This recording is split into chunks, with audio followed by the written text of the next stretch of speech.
Hey, good day. Me. Thursday, the 12th of August. I'm back. Back again. Davey's back. Tell a friend. Guess who's back? Guess who's back? Guess who's back? Guess who's back? Guess who's back? 1 minute. Let me just share this to SPL's private domain, Facebooketh, me Telegram portals, and we shall begin. Let me just copy and paste. 2 weeks in the sin bin. That's what it's been. 2 weeks in the sin bin. He's been a very naughty boy. He's not the Messiah. He's a naughty boy, and he's not coming out to play. Oi, Big Nose. Call me Big Nose one more time. Take you to the king cleaners. Nearly done. That's 2 platforms posted. Just going into Telegram, and we shall begin. Pack it up, pack it in. Let Davey begin. A massive, non-controversial presentation for you today. There we go. Let's just tell the fam it's been done. Hope you get the notifications.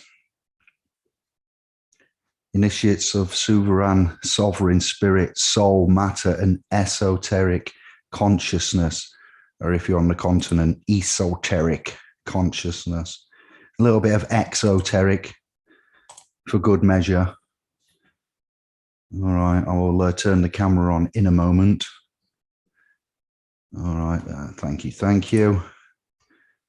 Oh, it's a joy to be back. I tell thee, proper bow. Lisa, Kathy, Mr. Dav, Kevin. Should be a much longer sentence. That's the way it goes, Big Nose. I hope you are ready for a massive presentation. If you are not, hello. Let's do it formally. Bosh. If you're not ready to cool rock steady with a man like Freddie, let's get comfy here.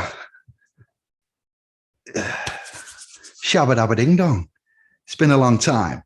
I shouldn't have left you, the little nieces and nephews, without a dope beat to step to. Dope beat, dope beat. Look at the microphone. This is what you call a Blue Yeti, even though it's black. Bought it from second-hand seller. I think it's rather good. It's a bit bulky. It's rather big, but I hope you like the bass. What are we doing? Where are we going? Well, it's not going to be controversial. I've got a couple of strikeths on the channel, so until October, you're going to get a pretty mediocre output from myself and Indiglo, as I don't want to risk more controversy at this moment in time. So forgive me for my narrative. And what we're doing here, you take a look at that title, Initiates of Sovereign Spirit, Soul, Matter. Let me check my audio. Beautiful, isn't that? That's glorious. It might even be in stereo. Esoteric consciousness. This is going to be a big one. If you're not in the mood for such presentations, I suggest you go away and you watch it on the replay at a time when you want to escape reality and you want to be taken to another paradigm. Perhaps at bedtime, put me on the headphones or download it and take the MP3 from that.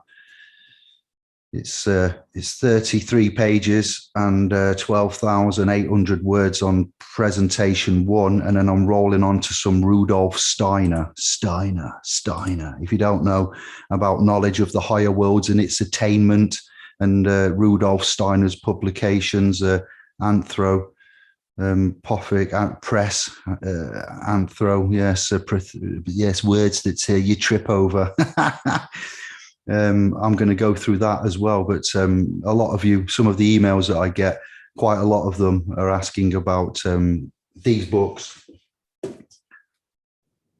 The Corpus Hermeticum Corpus Hermeticum International serial book number 978-1-77437-845-8. That's the Royal Collector's Edition of the Corpus Hermeticum, Hermes Trismegistus, aka Thoth, Thoth. And also we have the Kabbalion by the Three Initiates. And that international serial book number 978-1-990-230-05-9. That's a work of art in itself. Well, both are. They're both very much essential for our line of work, coupled with the cross-correlation of such things as the Quran, the Jerusalem Bible, the popular edition, the People's Popular Front of Judea edition of the Jerusalem Bible, the King James 1611 Authorized Bible, the Apocrypha, and then obviously the Quran there as well. So more essential reference guides to the realm and knowledge, religion, souls, consciousness, spirit, matter. So I do hope you're comfortable, and I do hope you are ready for a mental massage. If you've missed me, I'd like to say I've missed you too. Let me get presentable. The eye of the tiger there. And we're going to begin with covering it up. What am I doing? We're going to begin with the first part, the 33 pages. Okay, I'm just going to read from it and I'll look at comments later on. So if you can stick with us, it's now 6 p.m. Thursday, the 12th of August. This is going to be a good 3-hour marathon. At least I'm not going to get through all of the second publication after these 33 pages. I just mentioned Knowledge of the Higher Worlds and Its Attainment by Rudolf Steiner. I'm just going to go into a little bit of that publication because there are 90 pages there. So in total, 120 pages. It's going to be in 2 parts, but I'm just going to give you a little taster and a little bits of return knowledge for the emails that I get regarding religion, Gnostic texts, esoteric, exoteric. I'm aware of Pao Chang. I'm quite an admirer of his. If you don't know who Pao Chang is, pop over to his domain, search Pao Chang, and you will find his website. And also on Chris Rice's channel, Rice TVX. He's been a guest on there.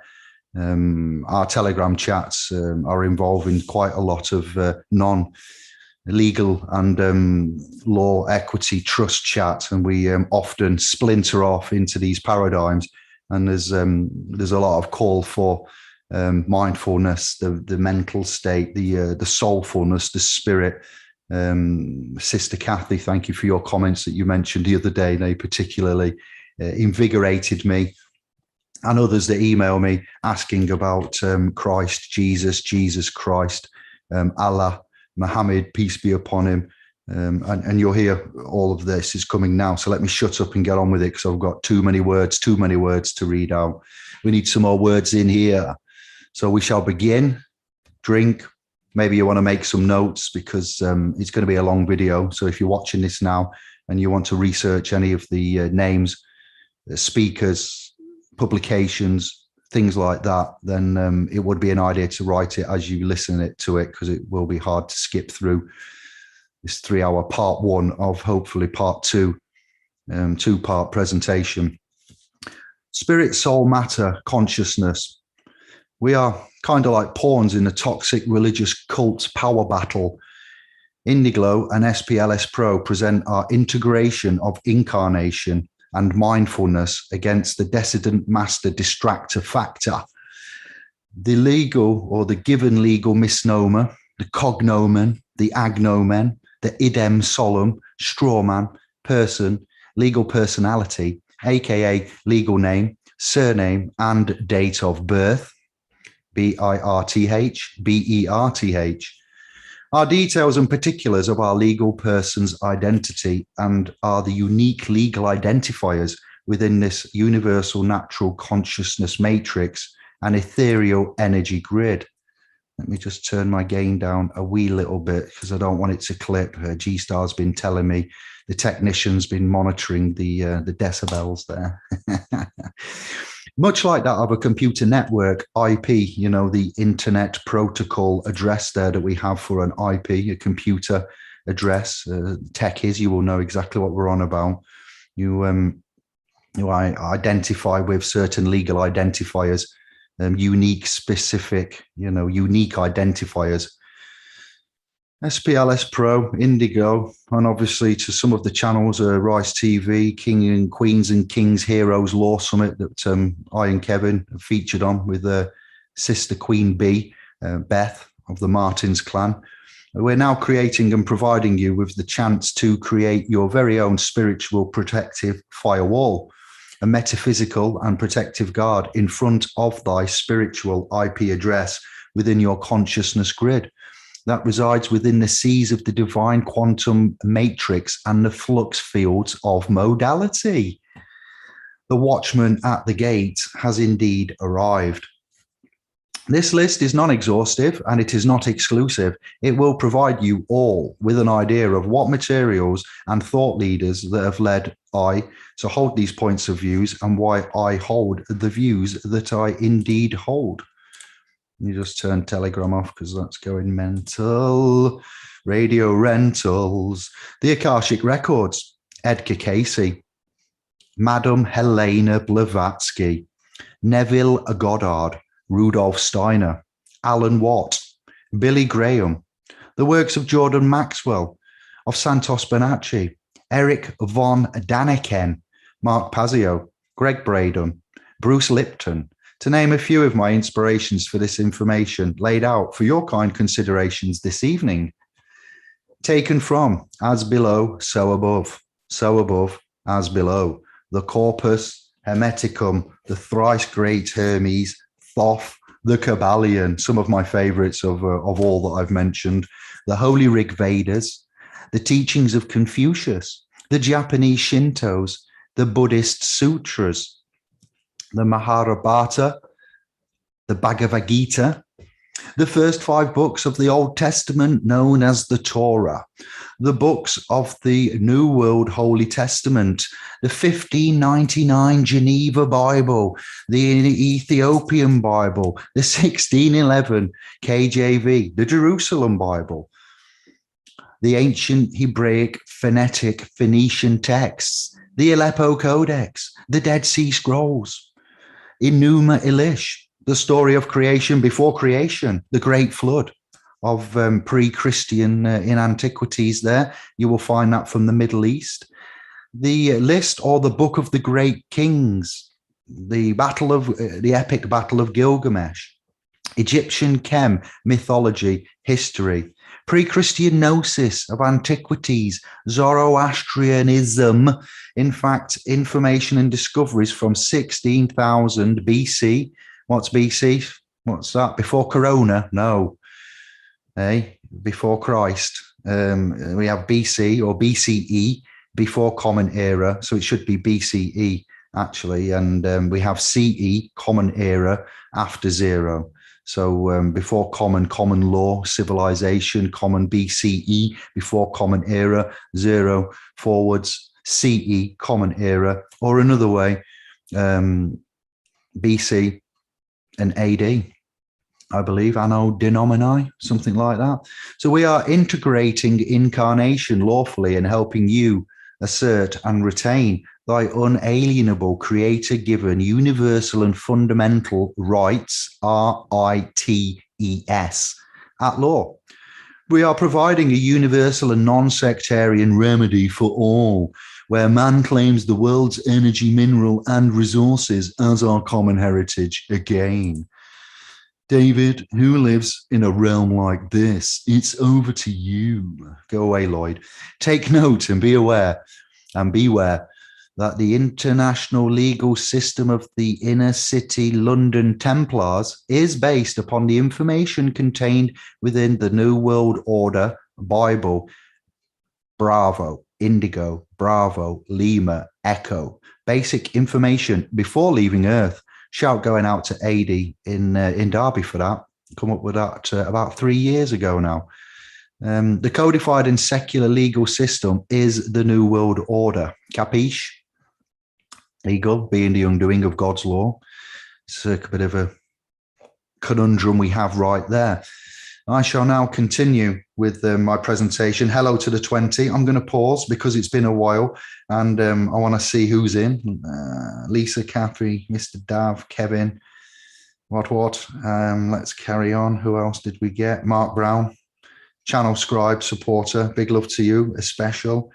Irk Childs, much love, scribes. Yes, Lisa of the Grey Clan, channel supporter, much love. Thanking you. Blessings all. From Jay and Full Armor. Strap yourselves in, fam. David is about to use his tongue purtier than a $20 whore. Oh, your semantics and antics. Eric, Jesus, P, channel supporter.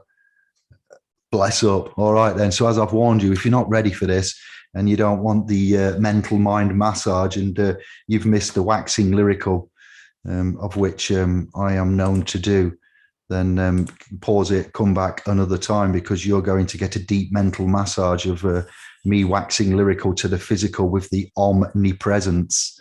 So, yeah, bless up and thank you for that.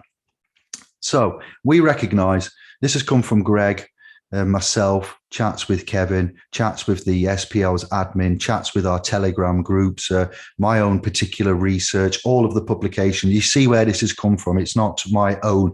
It's an eclectic mix of something that is related to one another subject. And once you start your journey of due diligence, research, discovery, and self-analytical processes, you will see, you know, everything links on to another. So we're talking about mind and mentalness, boundaries, all right? So an undeveloped mind with no boundaries or knowledge of the legal tricks will leave their spiritual port or connection unguarded and open naively for the ritual tendrils to one day hack their connection, enter the port with no authority and legitimate pass. The financial and legal equation relies upon several 100,000 souls at any one time, could even be millions, to be fair, you know, falling into the vortex of poverty and debt despair. The weaker minds, or ments, and frightened souls are then called upon for self-sacrifice of soul energy to the financial and legal cults. Now then, a cult is when you follow the presented ideals with blind faith without any solid proofs and believe it to be valid and correct. So a belief is one thing. We operate on knowledge. We recognize fact, substance over the form, facts of the matter, and we disregard the flim-flam. The long-held occultist secret tradition of transcendental nonsense of psychic predatory energy vampirism that is performed throughout each cycle to feed upon murdered souls who cannot connect to source or even know love. They chase the love of power and not the power of love. There's a tune in there somewhere. Similar to what is seen within the Hollywood blockbuster Apocalypto. Mel Gibson. What a film that is. They are playing the game of life by ways of degrading man, the souls and the spirits and consciousnesses of man, for their own pleasure and gratification. It is performed and it delights them as part of their pursuit in a deranged sense gratification that they rely upon, you know, as feeding in the Garden of Eden. This is how we get eaten up, and we feed these narcissistic, predatory, negative, dark, black, occult energy, secret, you know, it's not so much occult now, but secret type tactics that they use. They try to make up for what is a devastating deficiency as they watch others They enjoy the suffering that we do by our daily self-crucifixion. They are a ghost in the machine, a narcissistic empty shell in a flesh suit that possess money and power and control as some consolidation and consolation for the lack of soul and love. So the firewall that I mentioned is our removing the connection between the public fictional entity and soul trust that they placed us into. We reference the proclamations of the king of the world, the self-proclaimed king of the world from the Vatican City. We'll go back to 1302 to the Romanus Pontifex, the Leaden Bulla, Pope Boniface, and the Unum Sanctum of the Bulla Papilla. 1 minute. Which makes it possible to request our participation. The first port of call is that they ask, in return for relief from the grip of torment. The other option for most is suicide, death, which the cult leaders then spiritually and financially gain. They feed and draw on at the point of said deaths, whilst man attempts at restoring our human soul connection to God, consciousness, refusing to take part in the occult dark arts, the black magic. There are so many levels to this. This is the theory anyway on what it means.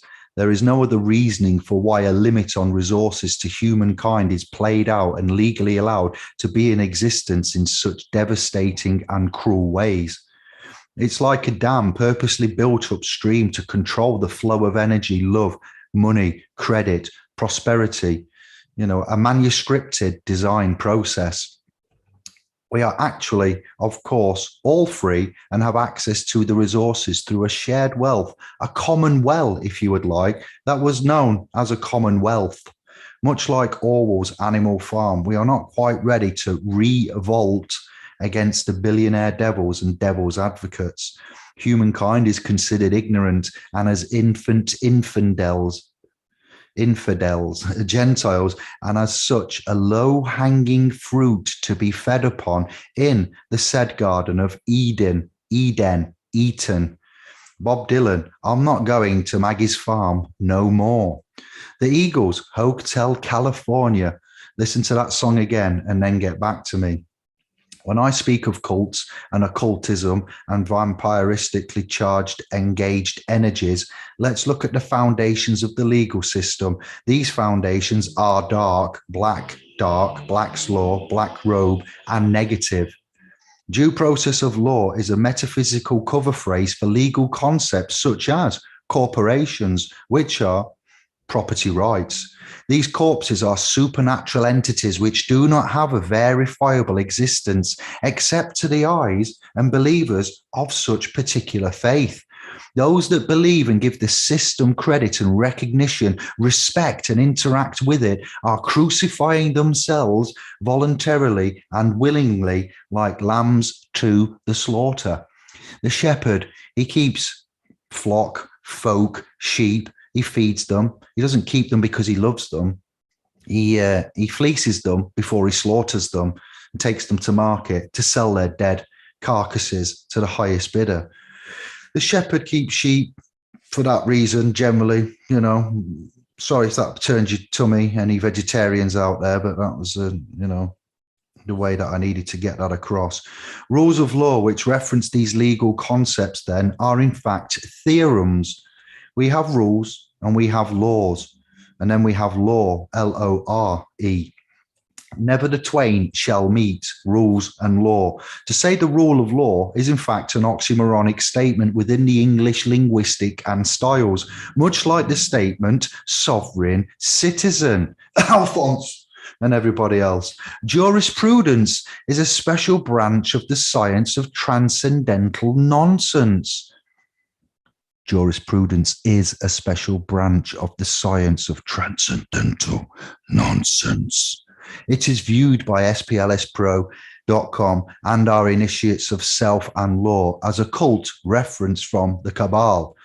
Courts are religious temples of such cults. Legal is the undoing of God's law. Foundations of law as follows.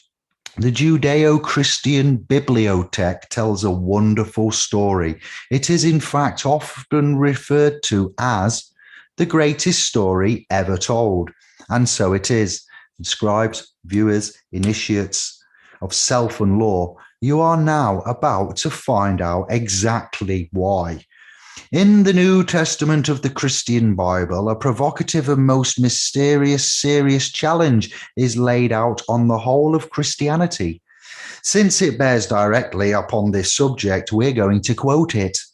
If Christ be not risen, then our preaching is in vain, and your faith is also in vain, and we are found false witness of God. And if Christ not be raised, your faith is in vain, ye are yet in your sins. 1 Corinthians 15, and then we've got 14, 15, and 17. In the New Testament, there is a warning given to all who would build a house. Namely, before you lay the foundation, find out what the foundation itself will rest on. Will it be solid rock, or will it in fact be sand? The reason is obvious, or said in another way, you need to stand under the foundation to get a true understanding. When I mention transcendental nonsense, the foundations. Let's closely examine the original conceptual foundations of the faith, and then let's decide if Christ be not risen. In order to do that, we must not go back not 2,000 years to the alleged event, or the some would argue the birth of Jesus Christ, but we must go back 8 to 16,000 years to the birth of modern man, and civil is at Ion, civilization, BCE, before common era, CE, common era, common law, common era. Do you see what happened in these text times, publications? The Great Reset of 2021 years ago. There was a reset roughly then.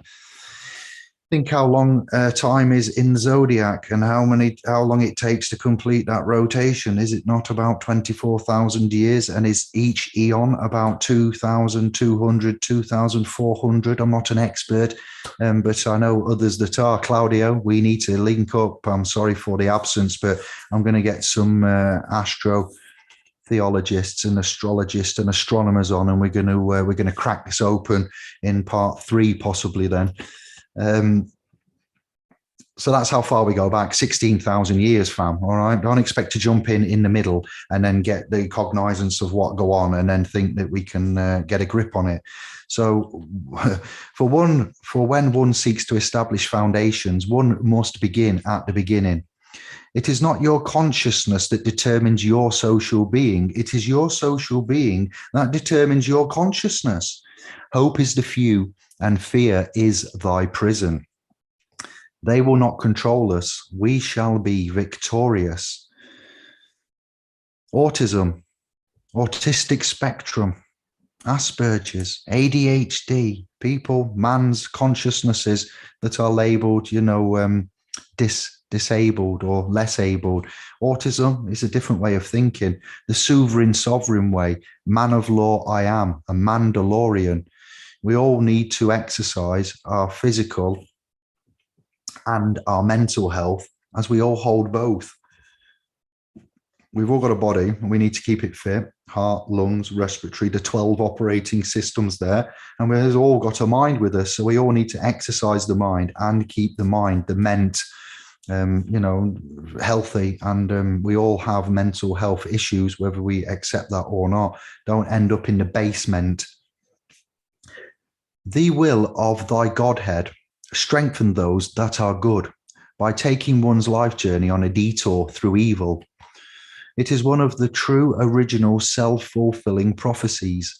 Then oneself can truly begin to develop thyself through thy own free will and deeds carried out. For without a journey, there can be no destination. One needs to consider a civil death. Only then can one be reborn again.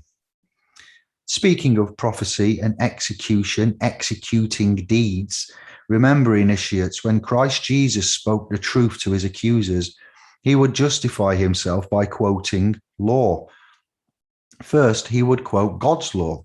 And after quoting God's law, he would often quote the accuser's law and use that against them as well. For example, JC would say, "Did ye never read in the scriptures?" and then quotes God's law. Do you see? The Christ did not work through his teachings, but rather through his deeds and doing. The Christ. Maybe I should have just put Christ, but it says the Christ. I've objectified him, the event itself. So SPLSpro.com has a Christ I Am Christian disclosure underway. This is what this works, publications, discussions, and presentations are all about. We are here to divide the minds of man and to get with the times. Churches and Templar temples are built for the suffering. Suffer is to allow and endureth. They are built for those among us whom cannot be bothered to carry out the work above and what is set out in this presentation and video for themselves. Hence the confounded suppositions contained within the testament. What was that? Testament, the testament. Nature, I view, is the true scripture. Mathematics is the science of nature or nurturing. Seeing is believing for most. If the masses had faith as a grain of mustard seed, ye might say unto this sycamine tree, "Be thou plucked up by the root and be thou planted in the sea." Take a look at this modern civilization. The creatures are crawling within their fabricated cages of shit. Cities, concrete jungles, prisoners of self-made prisons and self-fulfilling prophecy. They are clinging to dream worlds displayed on silicon screens. People swarm like maggots around the neon towers as they multiply exponentially. In the glow of the whores of Babylon and false gods, dancing on the walls of neon towers, scantily clad, half naked in the fires of infinite explosions. All they know is excess and devouring more and more and more, faster and faster over the abyss and into the very fires of hell, where the smoke and brimstone shall spew from their very mouths. Look how the institutions and establishments congratulate themselves on their achievements, on their tremendous victories, the poisonous combustion engine, the nuclear bomb, democracy, the willing or voluntary surrender of the highest decision-making power to every zygote or zygote if you're across the pond, who won the very grand victory of fertilization. And look where that got them. Look at the humanity of it. Humanity choosing its own demise time and time again. Well, we say, hurrah for free will, hurrah. A band of apes climbing up the burning mountain to escape the floodwaters that want to engulf them. A swarm of locusts swirling around the earth, the heart, the ether, faster and faster until the earth goes up in a ring of fire, Johnny Cash. And then I sit here hoping to try to save them. No, and thrice no. In those days, men will seek death, but shall not find it. They will long to die, but death will elude them. If I loved them so much, I would rather wish for mercy and a swift end to the Anthropocene. Yes, Anthropocene. Not a word I use that often. You get me your teeth in properly. Anthropocene or Anthropocene. Next part. This was brought to me by a sister called Claire. She'd been doing some studying and she passed this to me. And I'd like to give her credit for this. As I've said, it's come from a great many man's minds and it's bang on. She mentioned and looked at states as a theory, as in emotional states. She stayed up till about 2:30 researching terms, and she's been on it quite a lot at the time. And she recognized it's all in the language.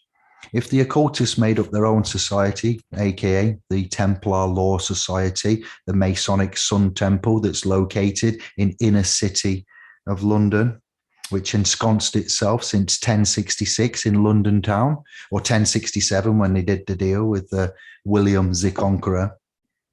So the Law Society has its own language. Temple, as in temple, and temple, as in Templars. But also, you have the temples on the side of your heads. A temple is the place you worship or indeed pray from. They've invented everything to flip it upside down and inside out.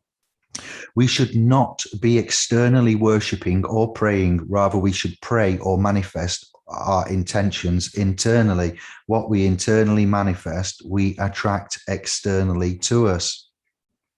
Society is a group, a club, a companionship, or friendly association with others. Societies have a head of state. So in our bodies, our head of state houses our brain and our consciousness, which controls our physical physical states, mind over matter, as in topics, but also matter within our physical form, quantum laws, the law of attraction and the power of intent, no less willpower, the great I am. The Bible says we are made to have free will, last will and testament, as in test, small vessel maybe, meant, like government, as in meant meaning mind. Government can be therefore interpreted as mind control. Remember Free Willy? Everybody loves Free Willy. Government, go green mind. Burn Italian for green. We control our minds with our consciousness. The London Templars Law Society has created its own language using English to obfuscate what they really mean and confuse, compound us. We could do the same, being that we are divine sparks of the Creator, zygotes after conception. Then if they can take the English language for their private legal manuscript law society and control things like they do because they control the minds, they try to control the minds of the people this way, then surely we can create our own private and lawful society in language that gives us our country, land, territory, etc., as being in our bodies.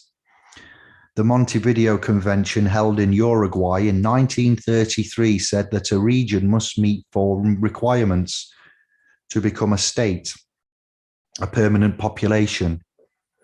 We have a full microbiome living inside our bodies, a defined territory. Our body has been mapped, as of our brains and genomes. They map territories. A government, we are governed. We govern our own minds. We are self-governing, sovereign incarnations of the Creator, man with persons. God created man and man created government, government created persons, as the old adage goes. We shall leave the Elohim or Elohim lords out of this equation for the moment, but they do need to be referenced just about there. Nations and governments have the ability to form relations with other nation states. Man does this with friends, families, and our own internal relations with self. Discovery magazine heading said, our body is a planet, and in esoteric traditions, as I'm sure some of you may know, it is stated as above, so below. Women are like Mother Earth as they carry life. If you stay tuned to this, you're going to find out about the number 9 and the inner 9 levels of Earth vibration and so forth at the end of this document, presentation. Women are like Mother Earth as they do carry life.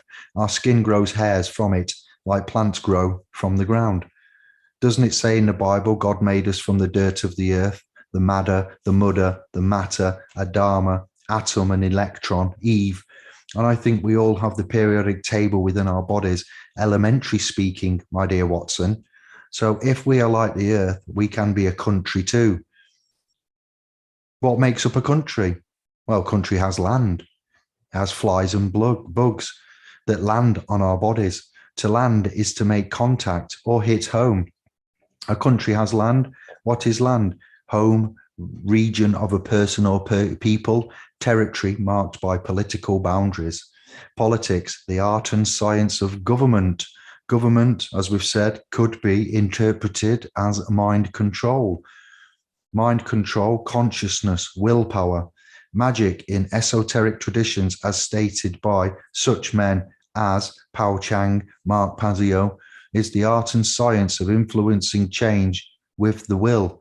Countries also have nations. In etymological dictionaries, it says nation from Latin natio, natio, natio, which literally means that which has been born, or species, race of people, tribe, or French from nation, rank, descendants, relatives, country, homeland.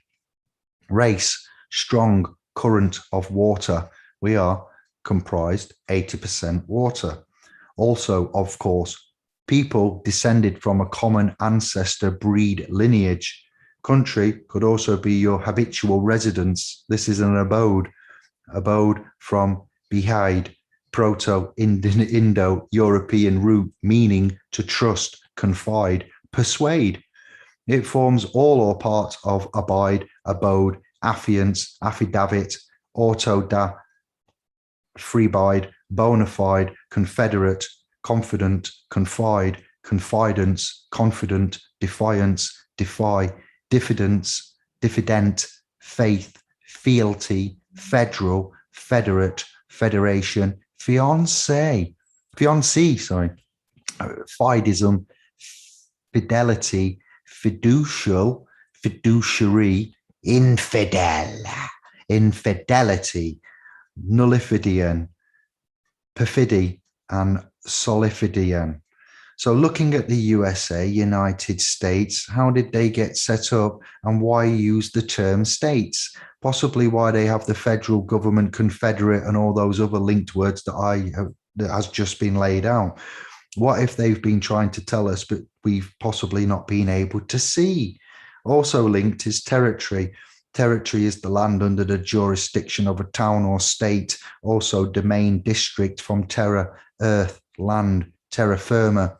In specific with the US of A, not America, that's a totally different concept, but the United States of, well, we have the United Kingdom and England, Wales, Anglo, Britain, all separate entities.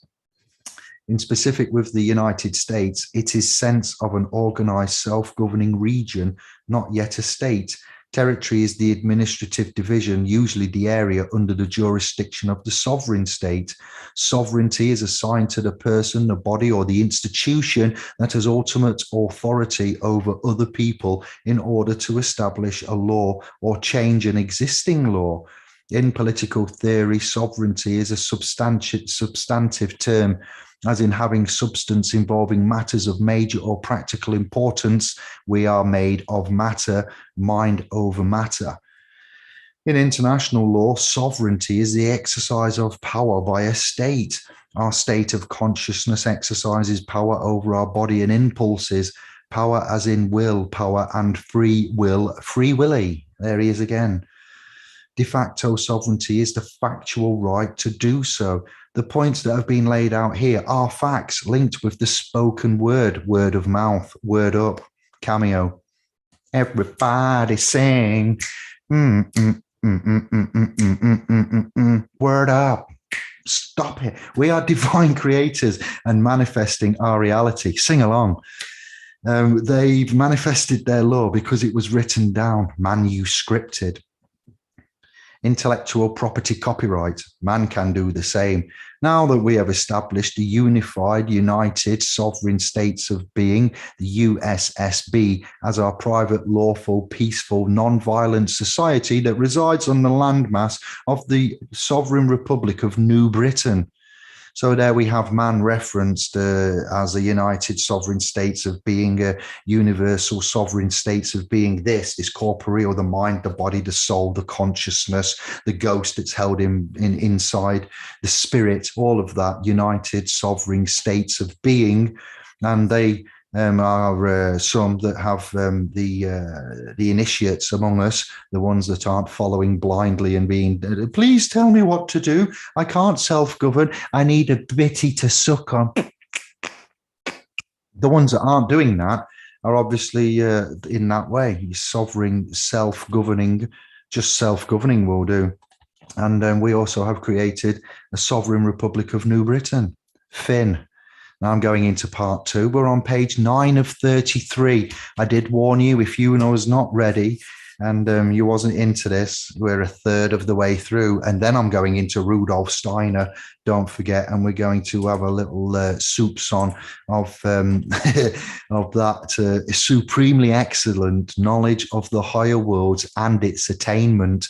I did say if you needed to escape and you wanted to focus on something else and you wanted to, relax and take your mind away and transgress into other paradigms, then I hope you're enjoying it. This has been mentioned on King's Hero Law Summit, and I've said it rather rushed previously because I was conscious of time and hosts, content, and chat rooms. So now we're going, yeah. One of the things I would like to do now is focus on our time, this time in 2021, as evidence of the shift point, like the halfway point of Earth evolution and of human evolution on Earth, in order to suggest that we are at a sort of straddling the fence position between the first half and the second half of evolution on Earth. In the first half, by and large, our primary task was to read the teleprompter, the auto cue, follow the cue cards of nature within which the blueprints of the gods were embedded, with the help of some parental sovereign leaders. As a dreaming, sleeping, sub-sovereign group soul, children of humanity. This is all changing now, and with our enthusiasm and hubris of the rationalistic Enlightenment period, we started to presume or assume that with the full development of the intellect, we have everything we needed to qualify ourselves for the first time as junior or incipient creator beings. And consequently, we are surrounded by the creations of the intellect, the synthesis of nature as an intellectual second nature. And it's rapidly becoming obvious that we need something more than intellect to become creator beings. We are more or less in the position of a rock star who has trashed a hotel room after the concert. It was a good idea at the time, but now the bills come in. We have to add the spiritual training, understanding, the communication and participation in spiritual worlds in order to work as creator beings or co-creators within matter. In esotericism, in Western esotericism, the first half of the Earth evolution is called the Mars-Earth phase. The second half is called the Mercury phase. So in the Mars phase, we have the descending arc of spirit entering matter, sometimes called the fall. In August, when the leaves come off the trees in America, it is called the fall. It's not called winter. It's not called August, September, October. They have got those months, but they say it's fall, spring, summer, autumn, winter. So autumn is called fall, okay? Because things fall down. Imagine. And it requires making space. Let me start again. So in the Mars phase, we have the descending arc of spirit entering matter, sometimes called the fall. And it requires making space in matter for spirit. We have to use our elbows and knees and fight for the space. We have to plant a flag at the top of the hill. It requires the Mars forces and passion and glue. So in the first half of human evolution, we have a hard-wrought, step-by-step solid ground to stand on. Institutions that back us up, cultural integration and expectations that support us. And right now, all that's evaporating. All of that is going to the wind. And the Mercury phase is the alchemical phase. Everything that's been glued together in the first half of human evolution on the recovery ascent to the descent of the spirit and matter. In raising matter up to spirit, we have to now unglue everything that has been bound and glued in this straddling defense position, or in the midst of sort of stepping in a psycho-spiritual quicksand as regards to matter. There is very little we can rely on. The nuclear family is almost gone, disappearing. There is what we expect to support us community-wise, culturally, is evaporating. A lot of what we call community is bureaucratic and exists solely on paper. The United Kingdom. And so we don't have the full forces of the I am that I am. For individuality and freedom and moving ahead, we've lost most of the old community that has supported us up till now. Not only is Babylon crumbling, but a lot of institutional areas are crumbling, social, community, religious, spiritual, cultural, everything is changing. We're at a time now where we're going to be judged for what we do. And there is a lot of self-governance needed and double checking, fact checking the fact checkers, and looking at what is going to be used to support us and what we can rely upon is what I'm trying to say there. So, and one of the signatures that I feel is very much a part of this experience as we're trying to redefine ourselves, transform ourselves, meet the challenges of the time in 2021, where the whole world is in fact questioning authority, self, religion, consciousness, righteousness, the authoritarian, totalitarian tiptoe that's coming in, sneaking round with its pincer movement like General Custer on the Great Plains there with the Indians. I digress. Once every 130 years, or about 113 years variable. Claudio, I really need help on this. There is a double eclipse of Venus with the sun called the double transit of the sun. See, I get taught lots of new stuff when I listen to great minds such as astrologists and astronomers, astrotheology. It's not my strong point, but there is a double eclipse of Venus with the sun. Norm Discovery Channel there. Well, I can't think what Norm's channel was called with the December the 21st coverage, and going to the temple of Angkor Wat and finding out about the, he'll get into it in a minute. So it's a lot of areas of knowledge that have helped me get to this point, but it's a grey area for me. But every 113 years, there's a double eclipse of Venus with the sun, and that is called the double transit, not Ford Transit, but transit of the sun. It serves between the two.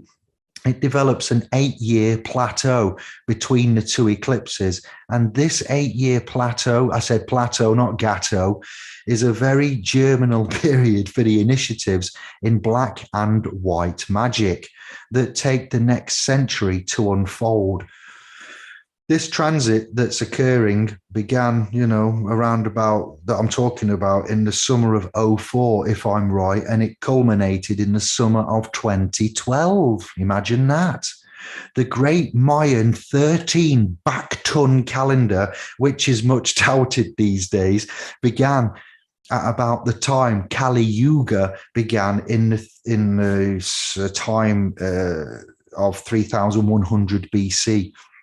Even though as far as anthropology and archaeology is concerned, there was no Mayan culture existent at that time. And it looks like it started on a double Venus transit of the sun, and it ends on a Venus transit of the sun. Let me just get the Antikythera and double check that for you. The Meso, as we say here in England, American culture timed and tuned all of their calendar culture cycles on the Venus, on Venus, the Olmec, the Aztec, the Incas, the Mayans, many of them there. And part of the downfall of the Mesoamerican culture was connected with the decadent Venus mysteries. And now what we'd like to do is go back to the last one as a point of reference, which was approximately, Claudio, I hope I'm doing well here, and others that read the stars and celestial planets and conjunctions, alignments, and etc., was around about 1874 to 1882, with an 8-year span in between. And what happened during that time period was more or less that the genie got out of the bottle. Christina Aguilera, no, Christina, no. You had Madame Helena Blavatsky arriving in New York and meeting Alcott, Manfred Schmidt, Verbond, and Rebond claimed that she was directly They were both directly under the tutelage of Christian Rosenkreutz for 3 years, and then started a Theosophical Society. Now, at the same time, Walt Whitman and Ralph Waldo Emerson and his legacy, I can see the pens, I can hear the scribbles, say it again. At the same time, Walt Whitman and Ralph Waldo Emerson and his legacy had been picked up by Amos Bronson Alcott. All right, sometimes called Bronson Alcott, but Amos Bronson Alcott, or Colonel Alcott as well, and formed under the concrete school of summer philosophy for 10 years. And that was a tremendous renaissance and influence which affected European philosophy across the sea. Mary Baker Eddy, sent her initial manuscripts to be proofread by Bronson Alcott to see what he thought about it. What to our minds was going on during that period, that in the Council of 869 in Constantinople with the church, spirit was banned. It was outlawed in the 11th canon of that council. And back into my era now, I've slipped back in and ensconced myself in the region of 800, in the circa of 869 in Constantinople with the church. Spirit was banned in the 11th canon of that council. They basically said, you may have body, you may have soul, but spirit is to be if you do use it, it has to be theoretical and abstract, symbolic or metaphysical. If you treat it as an autonomous real-time function, you're out. Just leave. Get out now. I don't want to see you. Get your coat. Frank, I'll get me coat. You cannot be with us in here. Okay? It was technically over a debate, an argument with a character named Photius, and the church claimed he was trying to produce a dual soul. But the issue is much larger behind that, and that was the permanent separation of the Eastern and the Western church from the point of that council. Eastern church took spirit and guarded it. It developed it. And in the Western church, it became heresy. And then shortly afterwards, especially around the 10th or 12th century, give or take a couple of hundred of years, my scribes, there was the tremendous emergence of dualism. You eliminated the Trinity and you lapsed into dualism, heaven and hell, a vertical dualism. On guard, let's duel. Parlay. Are you loving this? I told you, it's been a long time. I've been saving it up. I've been preparing whilst I've been sanctioned on this channel. I've been thinking I can't wait to go back and release the Opus 7. You had to pay your tithes and cover your bets in the mutable soul realm, and that was not guaranteed. Okay. Then after that vertical dualism caught between heaven and hell, the scientific movement developed around about the 14th century. That's 1,400 years AD, or circa 14th century. They slipped and they said, we're too smart for this stuff. We're not going to fall for this. And they created the horizontal dualism, also known as the Cartesian split. Now, that's not Kevin in his undercrackers doing the gymnastics in the moonlight in the garden. Like a moonlight shadow. Dave Angel. No, the Cartesian split. If that's a new terminology for you. Kathy, I can see your face all just like, ooh, Davey, you're back, aren't you? God bless you, sister. The inner phenomenon for the outer phenomenon, and there is nothing in between phenomenon. The funk phenomenon. I'm an AVH, baby. The legacy of which we're still surrounded by today. And then in this double Venus transit of, when did I say? What did I say, Roy? 1874 to 1882. Yes, you're right. That's exactly what I said. In this double Venus transit of 1874 to 1882, one of the things that seemed to happen was Wilhelm. That's a Wilhelm. It's like William, but German, Eastern way of saying it. Wilhelm Wundt of the Leipzig school, who established the first experimental psychological laboratory in the world. He declared in, I think, don't quote me, but around 1878 to 1879, right in the middle of that period, that the human is in fact a sophisticated animal. Wilhelm. You've heard of Wilhelm Reich, haven't you? And Royal Raymond Reich, Wilhelm Reich. Pavlov, who's Pavlov? He's got something to do with the dog, the Pavlov conditioning. Pavlov, not Pavlova, not Martina, no, Pavlov had been writing letters to contemporaries saying this term soul, this ambient, unqualified term soul, which is still lingering around the edges of science. It was making a mess of the scientific laboratory table. It was, do you have to let it linger? Can you waft it? Can you waft it out the window? The Cranberries. Waft it out the window. Get rid of that soul.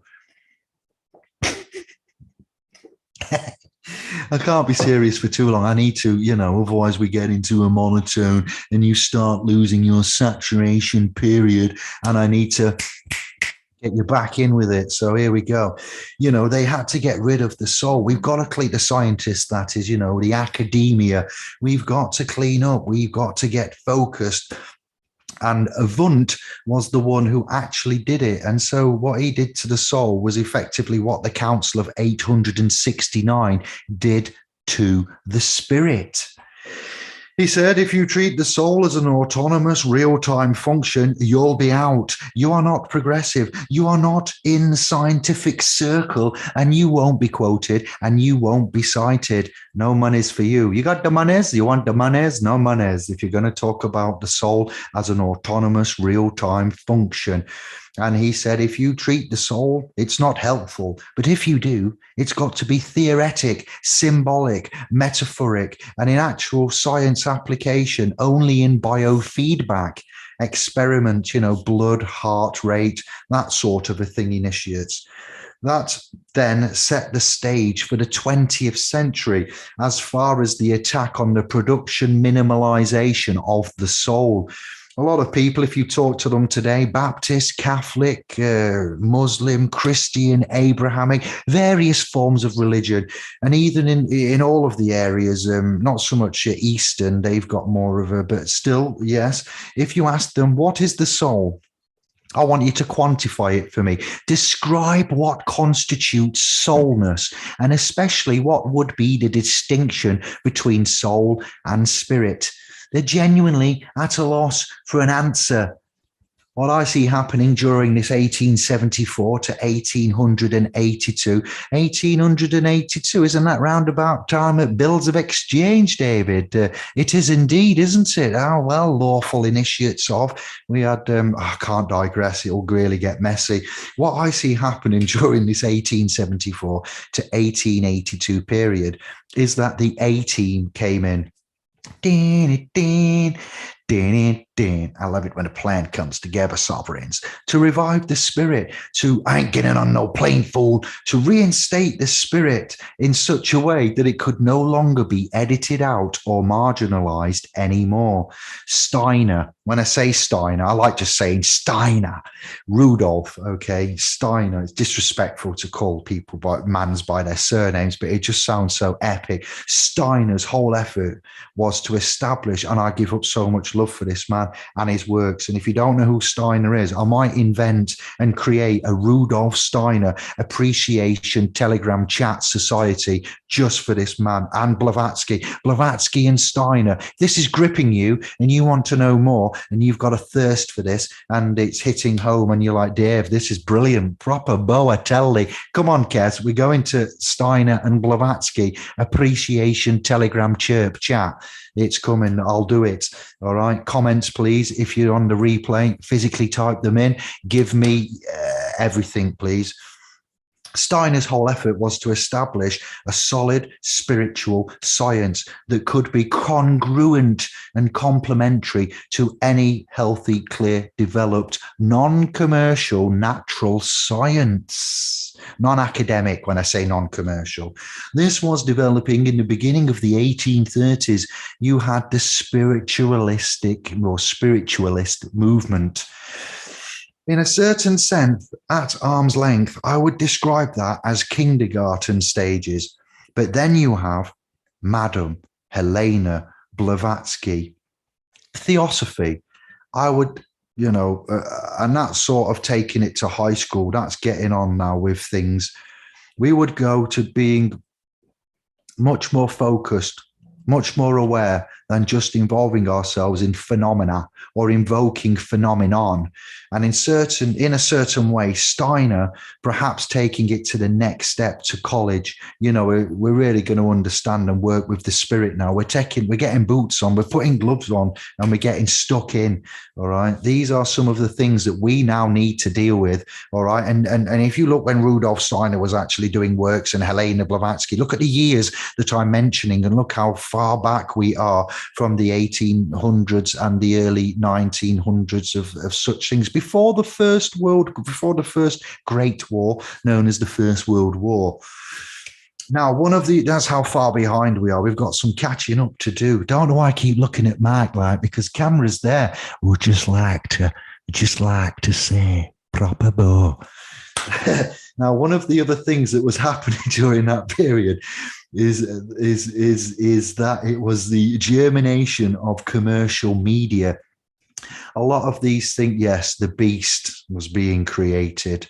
A lot of these things that existed before that, 1874 period, all of the commercial breakthroughs came in, an 8-year period, breakthroughs in newspaper, telegraphy, radio, telephone, television, movies were imagined before radio, but they were constructed afterwards. I'm going to get into history, but you are aware of when things were invented and such things, Marconi, the radio, Tesla, the names are going to get dropped shortly. They were constructing afterwards, but in the pivotal years, right in the middle of that period where Steiner said, open brackets, that was the Michael event where Michael, the Archangel Michael, was advanced to a time spirit for all human culture, close brackets. The first electronic image was transmitted, which we can consider the birth point, the germinal point for the Uncle Sam Beast system that we know as television for TV movies as we know it today. And what's happening right now is that all of that stuff, theosophy, anthroposophy, Emerson, that there was many resistance and Emerson, that there were many Renaissance events happening in that time. It was sort of breaking open in the whole arena that flowered in the full 20th century. It has now flowered, as you've seen. Everything surrounding the media is in full nightshade bloom all around us. During this period, what the black magic, white magic initiatives are concerned with is installing all the electromagnetic technological environments in the human being. It's proliferated outwardly. And now that move is to put it in. So it was proliferated outwardly, the technology, and now today, 2021, that move is to put it in. And the human biochip implant is the docking platform for doing that. Of course, Tesla technology, Elon Musk, Danger Stranger, neurological implants connecting with transhumanism, transgressions, transits. Of course, extending that, proliferating that objective, it becomes obvious that we're heading into a brave new world of sorts. What's that then? What's that film all about? A Brave New World. Have you seen that film, A Brave New World? Deeply disturbing of sorts. And it's also what I am seeing is that there is a sort of flying wedge of talented souls coming in and have been coming in to reinstate the soul, which was edited and marginalized out. I'm not telling you again. Get out with your soul.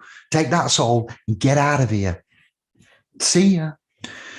I'm a soul man. Get out. No soul man. Get your soul. Take it out of here, man. No soul man in here.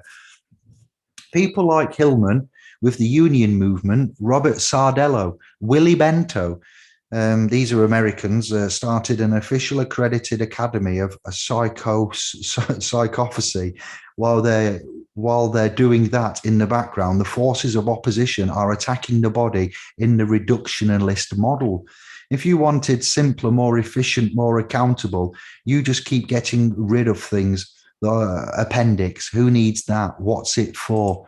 I needed to put alongside Robert Sardello, Willie Bento. You want later, you see Crowley, Hall, Lovecraft, Aldous Huxley. This is in England. I'm not sure of much that was going on, witchcrafty type things, and it's hard for me to locate that. So if you've got anything which is relevant to the times and the psychopathy, then I would be interested in that, because this is a raw draft edition and it's needing to be substantiated. If you wanted no, the tonsils, take them out. And we're getting to the point. The Cyberspace Manifesto of 1998 put it very succinctly. They said the last obstacle to electronic nanosecond network freedom is the body. What was that? I said the Cyberspace Manifesto of 1998 put it very succinctly. What did they say, Roy? They said that the last obstacle to electronic nanosecond network freedom is the body.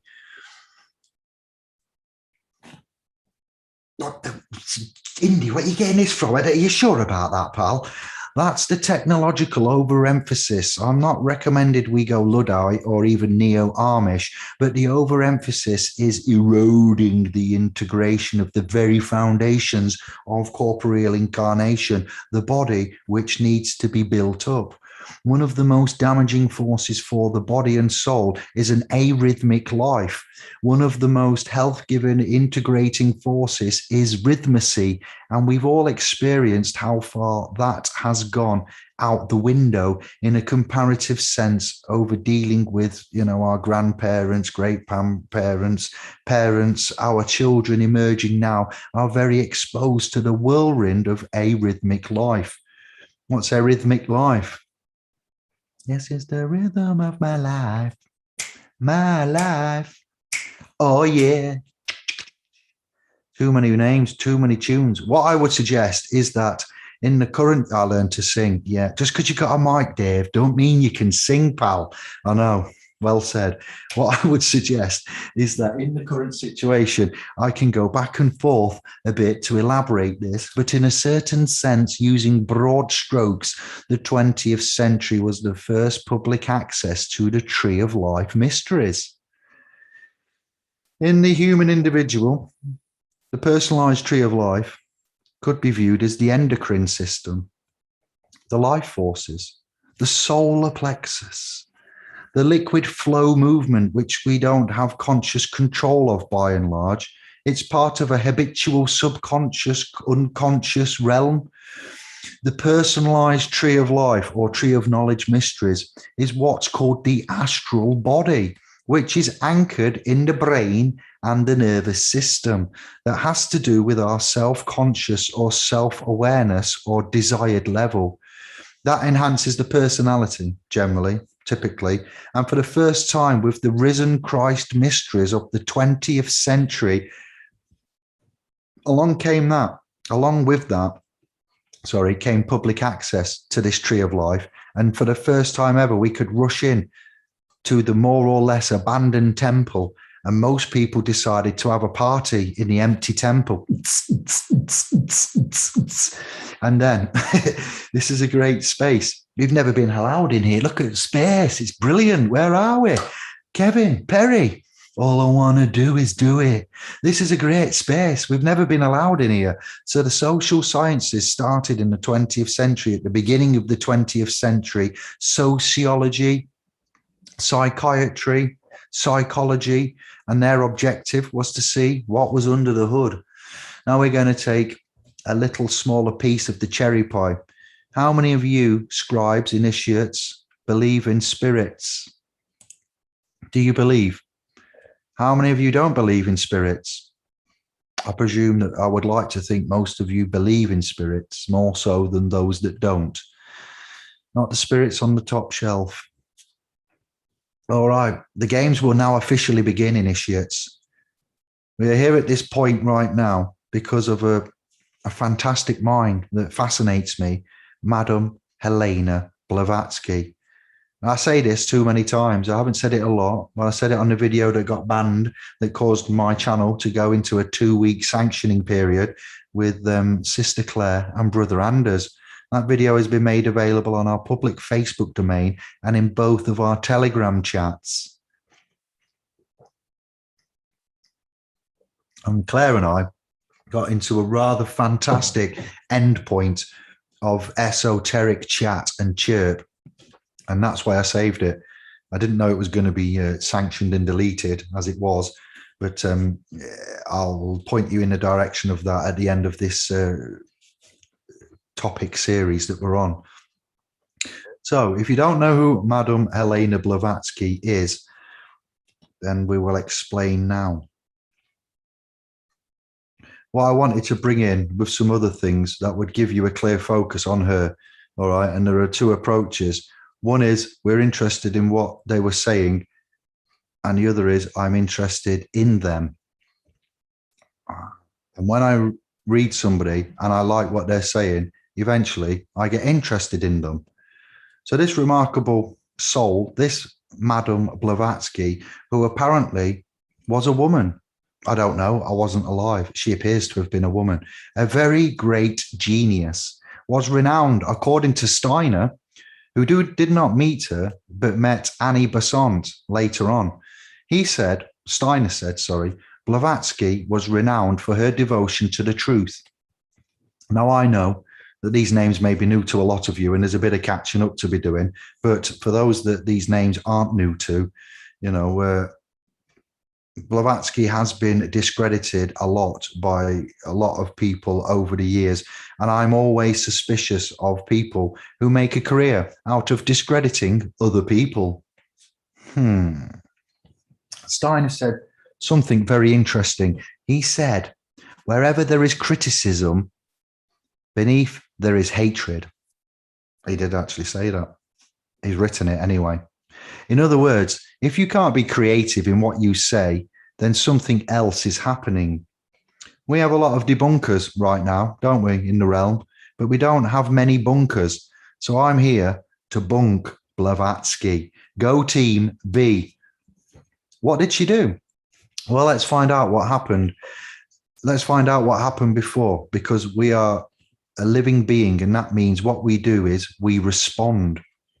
People say, or ask the question, how are you? And we either reply and give them the plastic and say, I'm fine, leave me alone. Or we actually sit down and we tell them, actually, my heart's breaking, I feel like crap. The reply given is one or the other because we are responsive. Blavatsky was no different. She was Russian royal blood. She was very responsive. What was she responding to when she traveled around, when she's been to England, been to America, been to India? So what was she responding to? The first thing she was seeming to respond to was spiritualism. Do you know what spiritualism was and actually is? Has everybody got knowledge on that? If you have, can I have a raise of hands? Can you say, yes, I know what spiritualism is? Or can you say, no, they ever don't have a clue? The residing kingdom of spiritualism are Chesterfield and Lilydale, which are both spiritualist camps in Europe, in America, I believe, that still exist and teach the old, blue-haired ladies there. They're very strict and they still get results. Now, what was happening is that spiritualism was experiencing something from about 1848 onwards. There was some sisters in America called the Fox Sisters. What happened with the Fox Sisters up in, I think, New York, is people were sitting in a room and they started to talk to spirits, and the spirits would talk back, and they'd hear rapping on the wall or in the fireplace or the lampshade would lift up and down. Remember the old toffee crisp advert? Wasn't there a little toffee crisp that floated down while they were all doing a seance around? Anybody remember that toffee crisp advert from back in there, late 80s, beginning of the 90s? There was basically a wholesale release of psychic phenomenon, and it wasn't just happening in New York with the Fox sisters. It was happening all over Europe and England. It was the people were trying to understand what was happening and what was going on. So I want you all to know it wasn't just in one country, in one area. It was possibly, it looks like a globe-wide, localized, but globe-wide, realm-wide phenomenon. I'm sure a portion of it was indeed hysteria. I'm sure a portion of it was indeed wishful thinking. But as usual, I'm sure a portion of it was actually true. Now, when I say Olcott, you know, when I mentioned Olcott before, we got Colonel Olcott. He got interested in the spiritualism. He wanted to know from a scientific point of view what was happening. And so the only way that they could seemingly evaluate this business of the spirits moving objects, this is the only way they could describe it. Spirits talking, spirits moving objects. What we call now psychic phenomenon was to study this phenomenon. Can you imagine? Can you imagine? He became very interested in the various phenomenon and testing people. Is it real? Are they faking it? Because as you all know, professional magicians can fake psychic phenomenon, right? We have that on television all the time. We have had it. Derek Pecora, Dynamo, Penn and Teller. I can't think of anyone else, but that's all I've written there. Debunk anything spiritual, you know, it's their career to do what, you know, the people out there, they specialize in debunking spirituality. It's their career to do that, to debunk anything spiritual, debunking psychic phenomenon. So I want you to know that some people have constructed their whole lives out of not bunking, but debunking. And wherever there is spirit, wherever there's critical inquiry, you've got to be very careful with discriminating critical inquiry, because as long as it remains creative, you're safe. But the moment it veers into personal issues, it becomes more or less an art of refined hatred. I want you to have this idea in mind. There are a lot of ways to, you know, I'm sorry to say this in this way, but there are a lot of ways to skin a cat, and we're going to skin this one in as nice a way as possible. So Olcott was looking at phenomenon. Blavatsky had arrived amongst the travels. She met him and she said, I am here to make you look at what's more important. And he said, what are you talking about, madam? And she said, open brackets. Well, you need to know that you don't have to be in touch with the dead to produce phenomenon, close brackets. And he said, open brackets. You mean that these are not deceased spirits moving these things? Close brackets. And she said, open brackets. It's getting annoying. I'm not going to stop that. I'm just, if anybody's listened to Steiner's publications being read, he always says stuff like that. And I just thought, as I'm on this topic, I'd try to be true to form. Blavatsky replied, yes, watch this. And so Blavatsky then, Steiner, Blavatsky, just see, I'm trying to sensationalize this for you. And for those that already know, then just have the fun, as you don't maybe feel the sensation as much as the new ones to this. And so Blavatsky then began reproducing all of the phenomenon of the spiritualists in front of Olcott and the people that had come to see her. Blavatsky wasn't a woman who just sat in a chair and channeled spirits and talked, okay? She was allegedly, and from the doctrines and works and publications and things that I've found and what I've come to amongst my other materials and interests, when I escaped from London Templars and equity and trust and conditional acceptances and that, you see where my brain and my consciousness goes. You don't watch bloody fear-mongering, fear porn, such publications as "You're all gonna die," the new Anonymous video, David Icke, such and such, and Max Egan with the death of the world, and this, that, the other, and fear porn central. I get into things that I can and stimulation and getting back to, and each to their own, I don't mind if you watch such things as fear porn and sensationalizing and distraction, but I like to concentrate, and I like to, I've always been interested in things like this, in films of that nature, in the spirit side and the Zen-like Buddhism. And I believe I've seen a couple of strange, freaky things that can't be explained. Enough said. So Blavatsky wasn't a woman who just sat in a chair and talked, fam. She could duplicate, allegedly. She could make things float in the air. And it is written that allegedly she had a cup of tea come across the kitchen and float in front of her and drank it and then floated back in broad daylight in front of witnesses. It is written, it is recorded, they have testified. A lot of the phenomenon of the spiritualist we're doing was always performed under, a lot of the phenomenon that the spiritualists were doing was always performed under dark conditions or semi-dark conditions. That is why the skeptics got in and people started faking it. Blavatsky could do the same phenomenon as the spiritualists, but she could do it in broad daylight. Moreover, she was telling Olcott that it wasn't who? That it wasn't the dead. So naturally, his question was, what the hell is going on here, Blavatsky? And she said, it's a long story, but I've had some good teachers.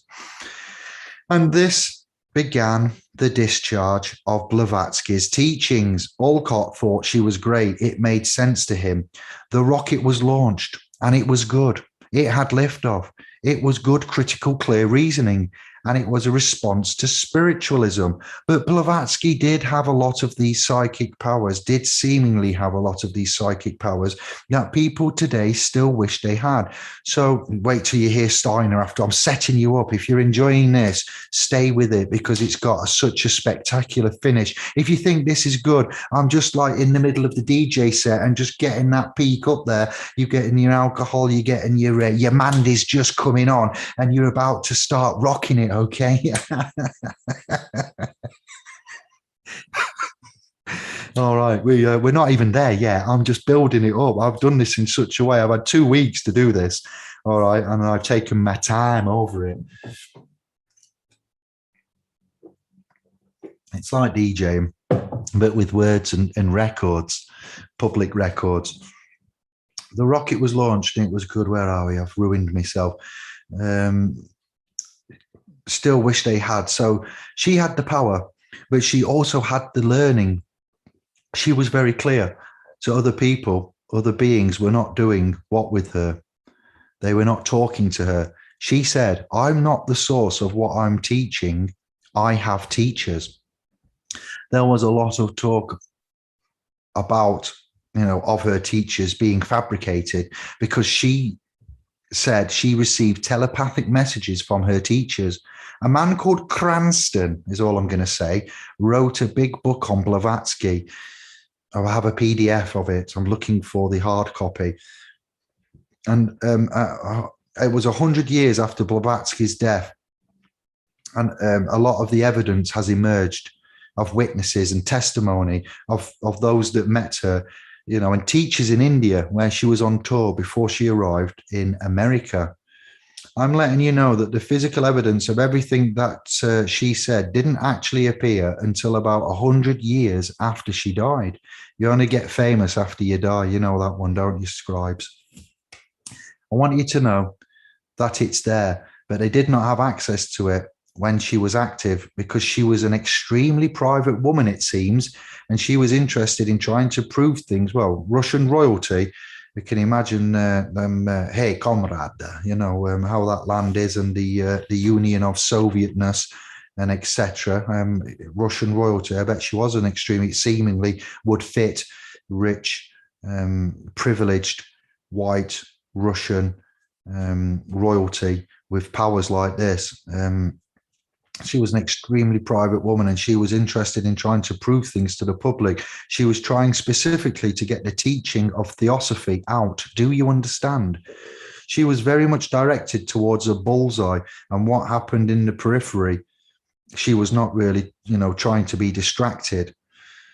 So after she duplicated her phenomenons with Olcott and other people, she began to try to wean them off the exciting things.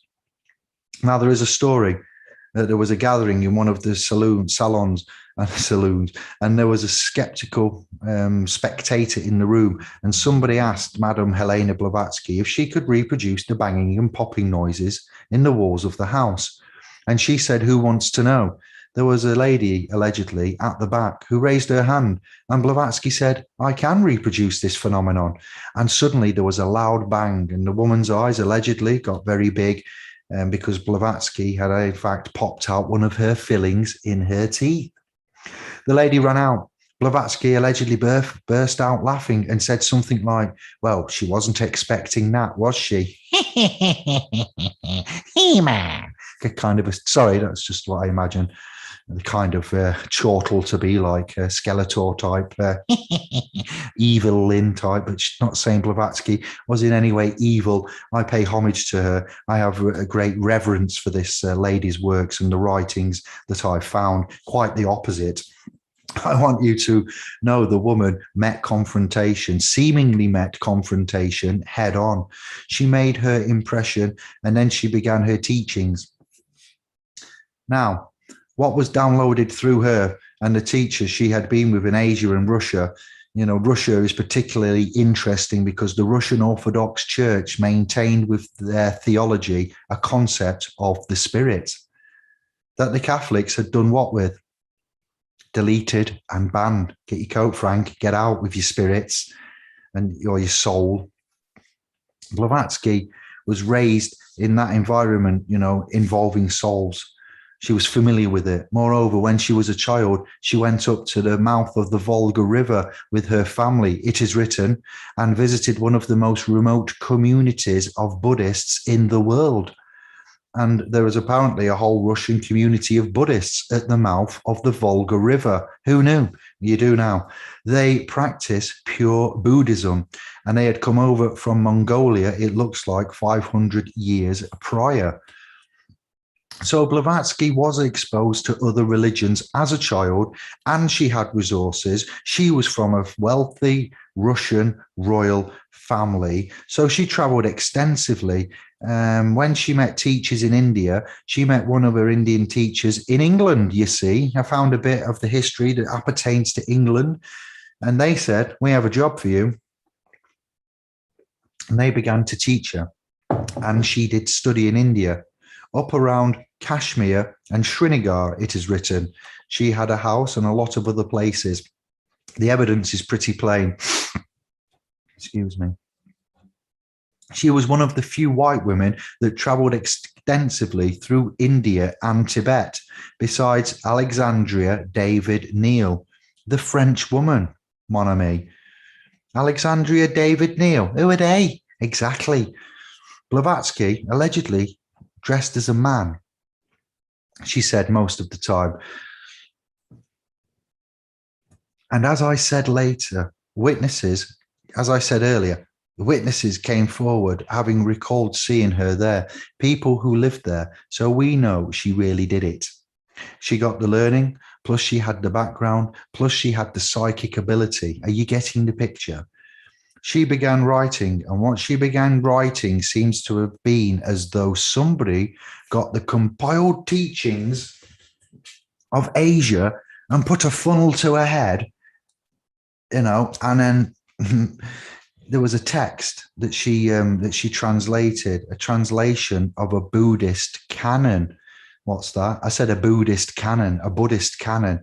Canon law, not canon law, the original canon law. When I say these institutions get their ideas from other places, what other places are you on about, Dave? I'm on about Tibetan Buddhism and the canons of Tibetan Buddhism, not Roman Catholic canons. Before, in the beginning, there was Tibetan Buddhist canons, then there was Catholic canons, all right? Nobody talking to you about this. Nobody, hardly anybody has brought this to you. Very, very tiny amounts of information on this. But once again, Indy, Man David, takes pure delight in bringing this material to you.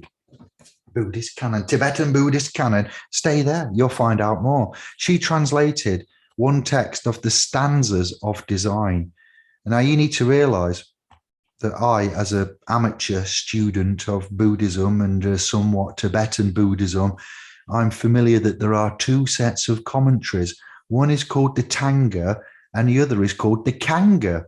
And apparently, yes, search it. She had gotten hold of, I think it was the Kanga. And now you have to realize that this is absolutely hundreds of volumes of publications. And somehow it seems that Madame Blavatsky had begun to download this. I mean, it was just downloading. From what I've read and seen, you couldn't possibly memorize 150 volumes, and it wouldn't be possible. Very doubtful, unless you was on an elevated area of the autistic spectrum there. And she said, she openly admitted in her writings that she wasn't writing this, and it was just being, manifested through her. She said it was great stuff. And it's only been, I think, since 1980 that somebody has took that text, all right, and matched it against the Buddhist canon and said that it actually is a very, nice translation, a portion of the classical Tibetan Buddhist canons. Come on then. Can I get a... Oh, Dave, I didn't know there were Tibetan Buddhist canons. Well, you do now. No one had the ability to translate it. And they even didn't have access to the manuscripts. But there was Blavatsky sitting at the table every night, and this stuff was just pouring out. So what's interesting to know is how precise and accurate it was, and how a scholar, an academic, recognized exactly what it was. All right. So just know that when I say, you can tell I like Blavatsky and I've done some work on her, can't you? So Madame Helena Blavatsky became this terrific download of teachings, and most of it she described as Buddhism without the trimmings or trappings, specifically Tibetan Buddhism without the trappings or trimmings. And this is important because the Tibetans had access to a shitload of wisdom that predated Buddhism. Or Buddhism. I like saying Buddhism, but there's no H there. It's actually Buddhism, but people say Buddhism, and I like the Buddha, Buddhism. I know it's Buddhism, but I like to play with words. So let me speak how I want to speaketh.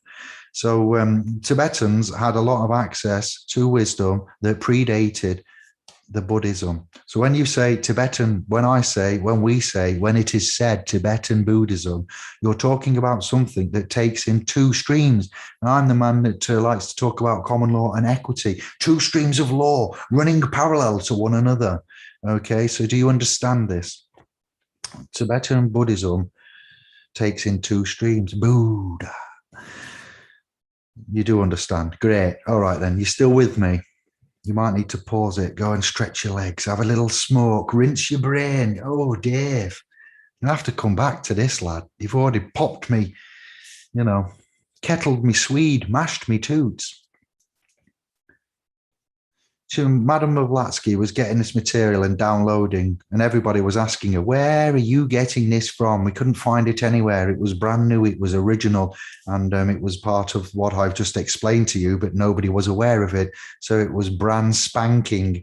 So we know it's right. The academic scholars wouldn't touch her.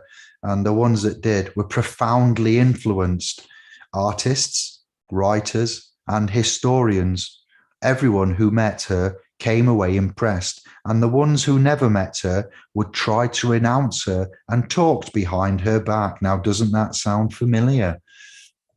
There's a man called Chesterton in English history.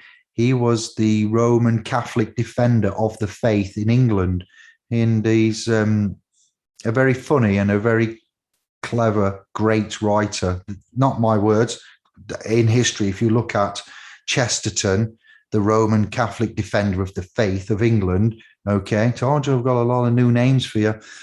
A critically acclaimed, funny and great writer and a journalist. He said of Blavatsky that she represented the worst of Victorian womanhood and far-fetched Eastern, philosophy, and he painted a really nasty picture of her.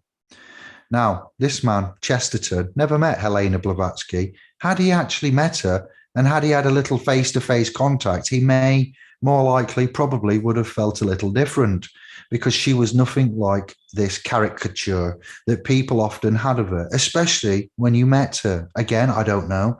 I'm only going through what I found through my times research and after Crowley, Hall, Lovecraft, and Cthulhu and such things. This is how I found Helena Blavatsky's secret doctrine, the Corpus Hermetica, and the Kabbalion, and such lines of avenue as this. Other people that met her said she changed their lives. There is a list, if you get Cranston's book, there must be 100 chief people from that period of history who had personal interviews with her, writers, scientists, you name it. Einstein, one stone, kept Isis unveiled upon his desk. It is written, so it's recorded. So she touched every major field of knowledge, is what I want you to know. And anyone who took her seriously, took her writing seriously. This all came in as a response to spiritualism and began to flow. Now they asked her, is this Buddhism? Is what you're teaching Buddhism? And she said, no, it's theosophy. And they said, why isn't it Buddhism? And Blavatsky said, because we are being specific about the soul that reincarnates. And you see, in traditional Buddhism, there isn't a soul. You have something that can be dissolved. That is not permanent. And in fundamental Buddhism, you don't have a soul. You're an aggregate of forces that come together and then do what? Dissolve. That's right. Now, when Buddhism went into Tibet, they said, wait a minute. They said, maybe, but possibly for you to make a soul, maybe it's possible for you to make a soul. The Tibetan idea is that you can construct what? A soul then. They don't follow the Christians that you're born with a soul. They say, no, you're not born with anything. The soul is only developed in proportion to the amount of work that you may or may not put into it. But there is one. It can be made. Now, Blavatsky said in Theosophy, there is a soul. It does reincarnate over and over, and that's what separated it from fundamentalist Buddhism. Are you clear on that? But I want you to separate that again from Tibetan Buddhism, which is taken in all sorts of other ancient teachings, a lot of which you have in Theosophy, as Blavatsky would say, without the trappings. She said Buddhism without the trappings. Here is something else very interesting. In America, prior to Blavatsky, they had a guy named Ralph Waldo Emerson. Have you ever heard of him? Who are they? Accrington Stanley. Exactly. Ralph Waldo Emerson. Ralph Waldo Emerson. You've heard of him now. He said what interested him was Christianity without the trappings. What's interesting about Emerson is his most condensed and profound writings that were written at the very end of his life were not published until 2008. You can get these now. You can finally see where Emerson was at in America with this profound, super condensed, mystical Christianity without the trappings. This was released in 2008. No one got the papers out of the chest and translated him because they thought he was an old senile old man, David, too many olds, because the handwriting was a little difficult to read. A couple of guys said there's something there, and they found it. Page 19 of 33, with nearly two-thirds of the way through. It is published. Emerson talked about Christianity without the trappings, and everything that Emerson mentioned in its basic alphabet block form later appears on the scene with Rudolf Steiner. It popped over from America after Emerson's death, and whatever spirit that is of Christianity without the trappings seemed to stand at the shoulder of Rudolf Steiner, because he began to sound a bit like who? Emerson. So there's the two streams now: Buddhism without the trappings, Christianity without the trappings. And those two met. The streams joined. They met with Steiner. They met when Steiner joined the Theosophical Society. He was interested in Blavatsky. Blavatsky had passed away and Steiner came into the society and he became the representative of all these theosophical lodges in Germany. There's a photograph of Annie Besant and Rudolf Steiner standing together. And there's a little note from Annie Besant that reads, Mr. Steiner represents something different from what we teach, but he is a real friend and we're glad to have him with us. And so she recognized his gift, but also what? His difference. Steiner headed the German section. And these things processed together, and there was a disagreement, and I'll tell you what the disagreement seemingly was over. It was over two main things, and I think they're both very fascinating because they're both worth exploring. One was the identity of the Maitreya, Matreya, Maitreya. And if you know of Krishnamurti, do you all know the story of Krishnamurti? What? Who? Again? Krishnamurti? Annie Besant and the others in the Theosophical Society had discovered this young genius in India named Krishnamurti, who was later called Krishnamurti. And they said, he is the return of Christ. Now, Steiner, who was coming in with Christianity without the trappings, he said, I don't think so. So the disagreement was over the identity of who? Krishnamurti. There was a big deal. That was a big deal. As Steiner said, from what I've researched, Christ doesn't need to come back again in the body. And that's a whole other very rich discussion about where is Christ coming in with Christianity. Just checking the audio. Hello, Dave. And that's a whole other very rich discussion about where is Christ and what's he doing, especially considering where Christianity is in history right now, today, the 12th of August, 2021. Steiner said, he's here and he's unavoidable. And the contest is to just pay attention to where he is and not be distracted. This is the biggest battle we have as people in modern time, is the battle of the ment, of the mind. Going back to the beginning, I've looped it, I've interwoven these contextualizations to just remind you about. So what we are deprived of through the mass media is the ability to concentrate and pay attention. So Steiner, his first spiritual exercises to his students was an exercise of concentration. He said, this is going to get harder because of technology that's coming in. Machinery is coming, TV is coming, media is coming, propaganda is coming. You're going to have to learn to concentrate because you're going to be just torn to shreds by all of the distractions you're going to be provided with. People walking around, sitting, look at the society of today. How right was he? The neon screens, that little passage I read at the beginning about the brimstone and they shall pray for death, but death won't find them. Neon towers, and there you go. So I hope this makes sense to you. It's impossible for us to concentrate right now, isn't it? We all have times, me having to go into public commercial prostitution, manage what I'm doing, the administration, my emails, the Telegram chats, building a website, writing publications. It's extremely hard. And I'm somewhat more focused and planned now than I ever was. And I still get distracted by many a thing. And I think I'm quite well disciplined in the art of where I focus my attention.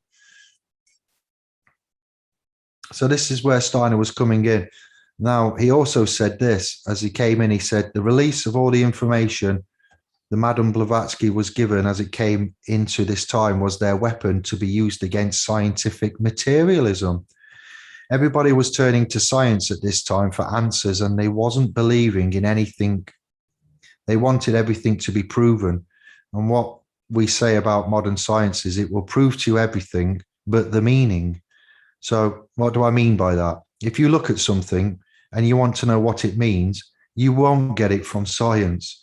What you'll get is what it's made of. What are you talking about, Dave? What science normally does is it takes something and it kills it and it dissects it. It looks at it and it tells you what's inside. And that's basically science. You have to understand it's a kind of thanatology. You have to kill something, pin it down, break it apart, and look at it. That's science. Science is basically vacuuming the meaning out of everything and presented us with the shells. Okay. We'll give you another example. In one of C.S. Lewis's books, children meet this very beautiful, warm, odd, bright being that doesn't quite have a body, and they have a chat with it. And then the children leave and they ask someone else, who was that? And they said, oh, you were talking to the sun. And the children said, no, the sun is just a ball of gas. And they said, no, children, you don't understand. That's what the sun is made of. That's not what the sun is. So this separation between science, which is what things are made of, and meaning, which is what it is.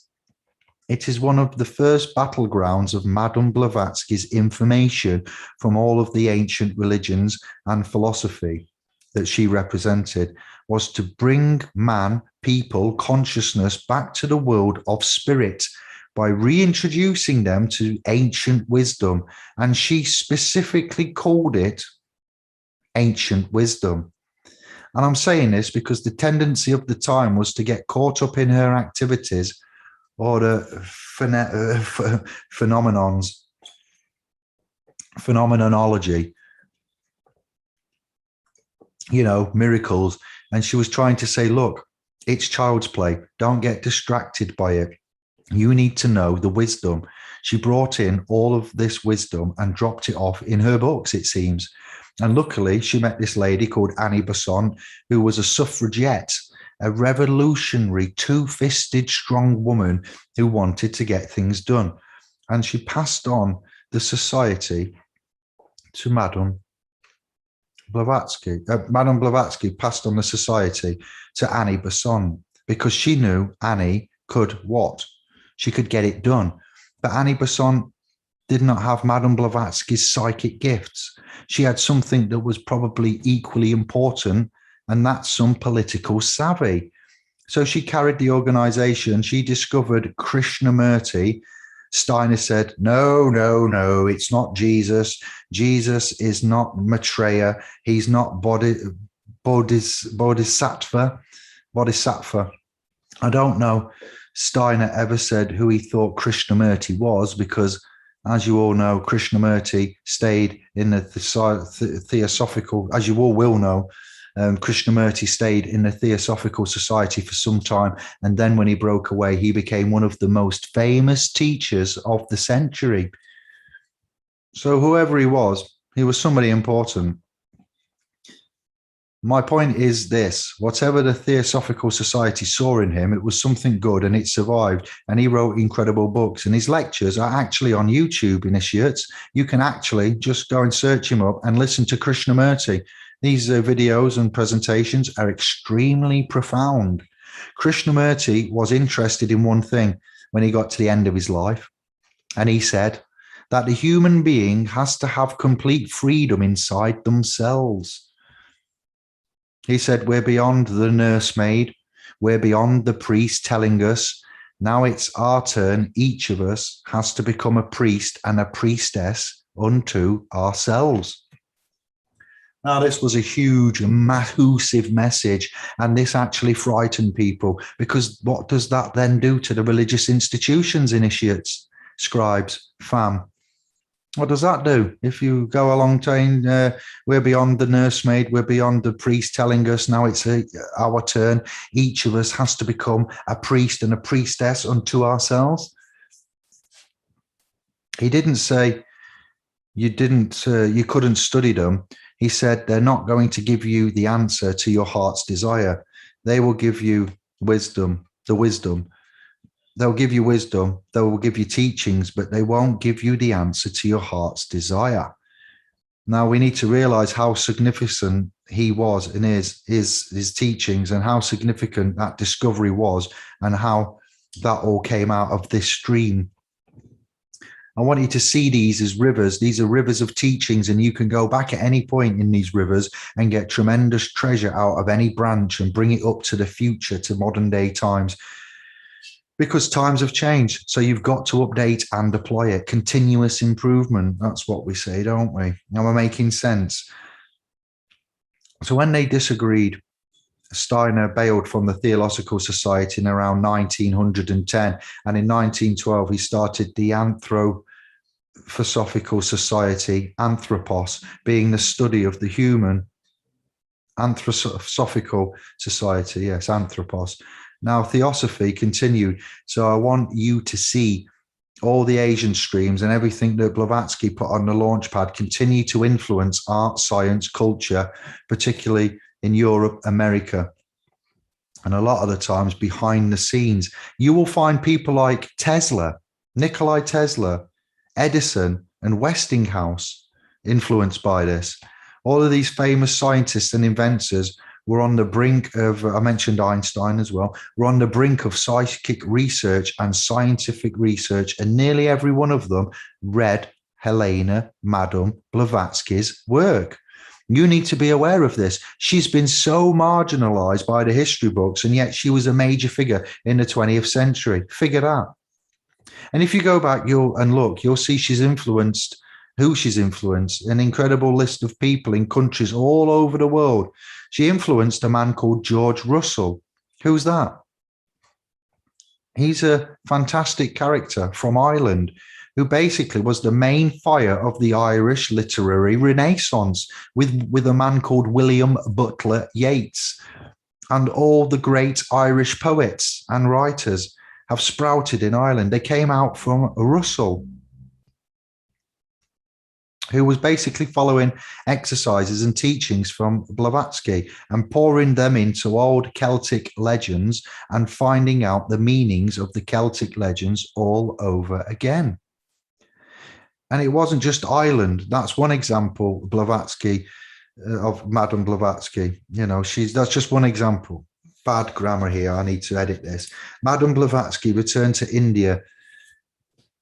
One of the reasons she went to India was that she was there to reawaken the Indian interest in their own culture, which the British had what? What did the British do when they were over in India, everybody? Just have a think about that a moment. Little bit of history that we might have chosen to forgotten.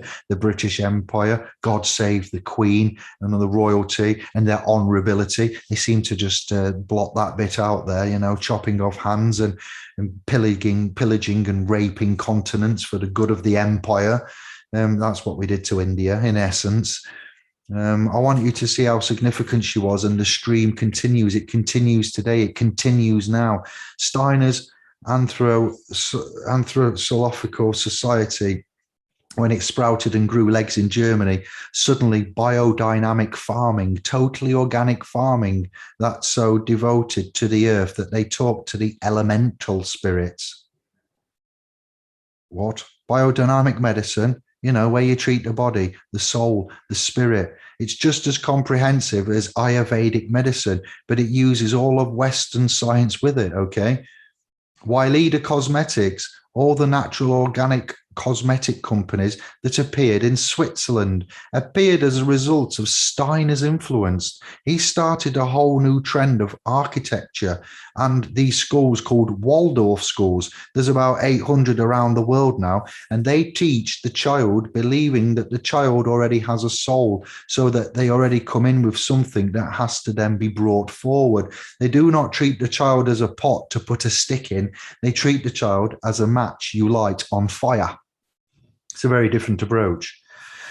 All of these things came out of Steiner and Anthroposy. So it's moving simultaneously with this blossoming and all these tendencies from Madame Blavatsky's teaching going out into the arts and sciences in America and Europe.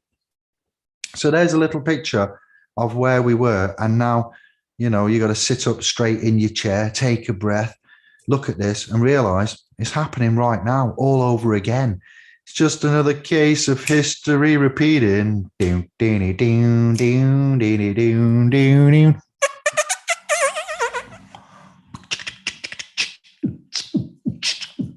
If teachers come forward, you know, and there's a lot of fascinating stuff with, I mentioned Bruce Lipton, Greg Braden, you know, DNA, epigenetics, the divine matrix, the quantum flux fields of modality, and a lot of teachers and topics coming forward, and the teachings of Abraham on the vibrational awarenesses, getting people in an emotional harmonic. The physicists are coming up with the theologians, and it's getting more and more in contact. There is getting to be more and more agreement between the Eastern and Western ideas and material sciences and spiritual ideas. Do you understand, fam? The wave is hitting again, so enjoy it. We have twice as much distraction, though, because of the media. So the war for your body, soul, and spirit is largely between your ability to concentrate on the finger, or you will lose all sight of the moon, to concentrate on what's important for you alone. Okay, y'all. What forces outside and what the forces outside want you to look at. Yeah, so when your phone buzzes and you're reading a book or you're doing something, put it on silent, like what I do. Put it on aeroplane mode. That's a favorite function of mine. It's on aeroplane mode right now. Got a little aeroplane on it, so I can't be disturbed. Not that you can see it. Put it on silent. Turn it off for a bit. I was in the kitchen with Yanka the other day cooking some cookies, and she realised she didn't have a phone with her. She went, "I need to go and get my phone." I went, "Get back here. You're cooking cookies in 6 weeks holidays with dad, English dad, and you don't need your phone. You can manage without your phone for an hour or two." And that's exactly what we did. A little face, bless her. "Oh, what am I going to do? I got my phone. I need my phone." Try it, mums and dads. Take the phone off the young bloods. Give them have some family time. Go in the park and kick a football. Play with a frisbee. Heaven, man alive. So there's a war for your body and soul and spirit, and it's largely between your ability to concentrate on what's important for you alone, and then what the forces outside want you to look at. Does that make sense to you? That's essentially the next stage of black magic versus white magic. Is, do you want a mind of your own, or do you want someone else to run it? This is where we are. And I'm sure some of you talk to people every day and you wonder, where is their mind at? Basement Jacks. Where's your head at? Where's your head at?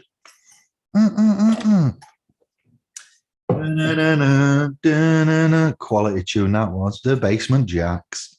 Now let us talk of depressants, mindfulness, mental. I've got to be careful here. Page 24 of 33. We're in the last third, the last segment. How long have we been running? I forgot what time I started, fam. I don't know. Doesn't tell me the time. -1 hour. Let me just see. On here. And I've still got Steiner to cover as well.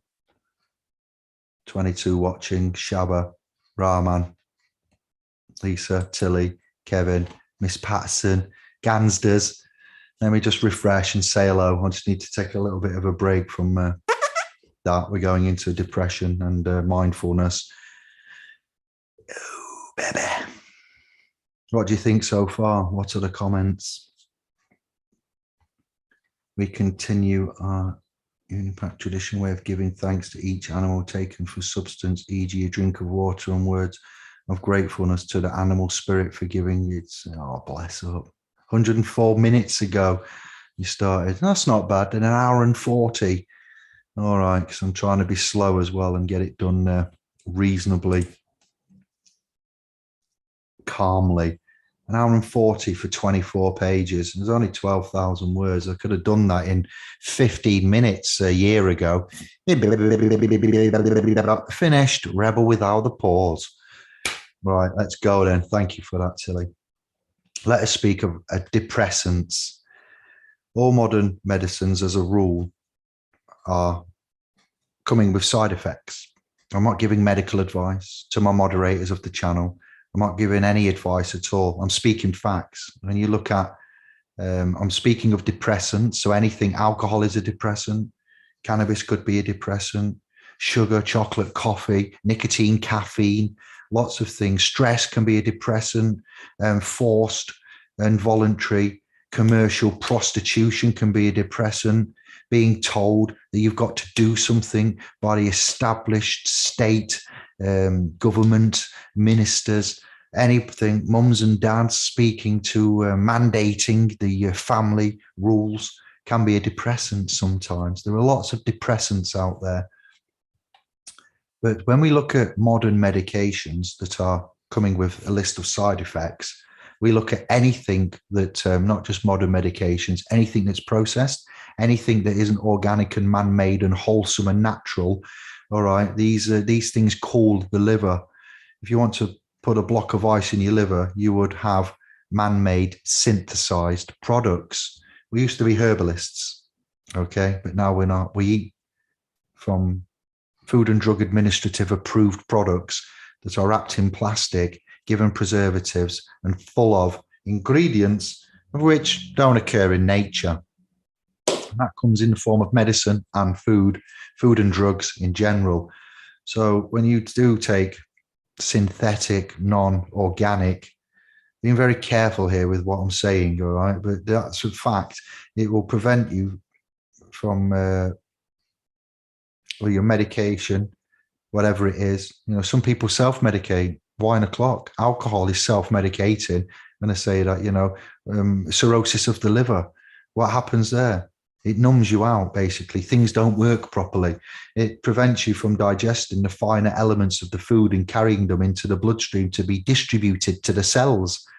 What medications do in essence, all medications, you know, food, drugs, alcohol, would, by the products and nature of them and with the makeup of the synthetic processed materials over time, is block the liver. There are peer-reviewed reports on this. The liver suffers from self-medicating forms of medication. Not all, but a majority. When you get a blocked liver or a damaged liver, you're in trouble because obviously the liver's doing a lot of functions. So medications of various sorts can block the liver. The Egyptians thought the liver was the seed of the soul. Now the Arabs, they didn't believe that, but they did say it was the final stomach. So this stomach on this side digests the coarse elements. The liver is digesting the most refined elements of the food. So when you may, in fact, put the power of intent over the food, you can do this when you're cooking and before you eat, and you pray over food. It may well be that it's the liver that feels the vibration of the prayer. If you block it off by various chemical, you know, methods of which I've explained, and let it kind of get gummed up, you're not able to feel the subtle vibration of blessed food and get that elements into the bloodstream because your liver's not working properly. So there's a key part for healthy tummy, gut health, bacteria in the stomach, and the diets that we eat need to reflect the health of the liver. What would be the cure for depression as well as mindfulness? If you're watching, you know, the news on TV, then you really need a cure right now, don't you? Some people watch horror movies. A bit of a play on words that was, by the way. You know, I'm interested in watching how much more horror there is on television. I'm thinking, why do people really want to see the heads come off and blood go everywhere? The anticipation, the nervous anxiety of a horror movie. I'm thinking, why do they need to watch this? What are they trying to do? What are they trying to do to themselves? Wherever there's a response, there's a need. So if somebody needs to be scared to death, it tells me that they're not feeling enough. And then the other question is, why are they not feeling enough? If they've lost the ability to feel, so that they've then got to be shocked. What is it? What's happening in this picture? It's like the soul has a callus. You shock, shock, shock, and eventually the person is unshockable. So then you have to raise the level of shock to impress them. And I think we're all seeing and hearing that through music, media, TV, Hollywood in various forms. Look at the video nasties that was out back in the day, and now look at them, what they are. Listen to the music back in day of the 80s, we'll say, not that far back, 40 years, and listen to the music now. Miley Cyrus, I want you to ruin my life. Ruin my life. The word, the language is just incredible. So you see my point. There is an odd time. This is an odd time to live, because you don't really see much about good fathers anymore. You know, women seem to always be fighting in the public domains, in Hollywood, in media. Think about it. The dominant thing to women to do these days in the public eye is to fight. Fighting men, fighting a job, fighting stupidity. Yes, all right, sisters, I'll give you one. Of course, the man is not present, or he's a fool. That's pretty much the media presentation. And heroes are only superheroes. There's not a human hero. So what happened is the role of the father has been erased. The mother's now forced to be too. There's no hero present except for the one that's not possible. Is this making sense to you? Do you see the same? How does it make you feel? Helpless.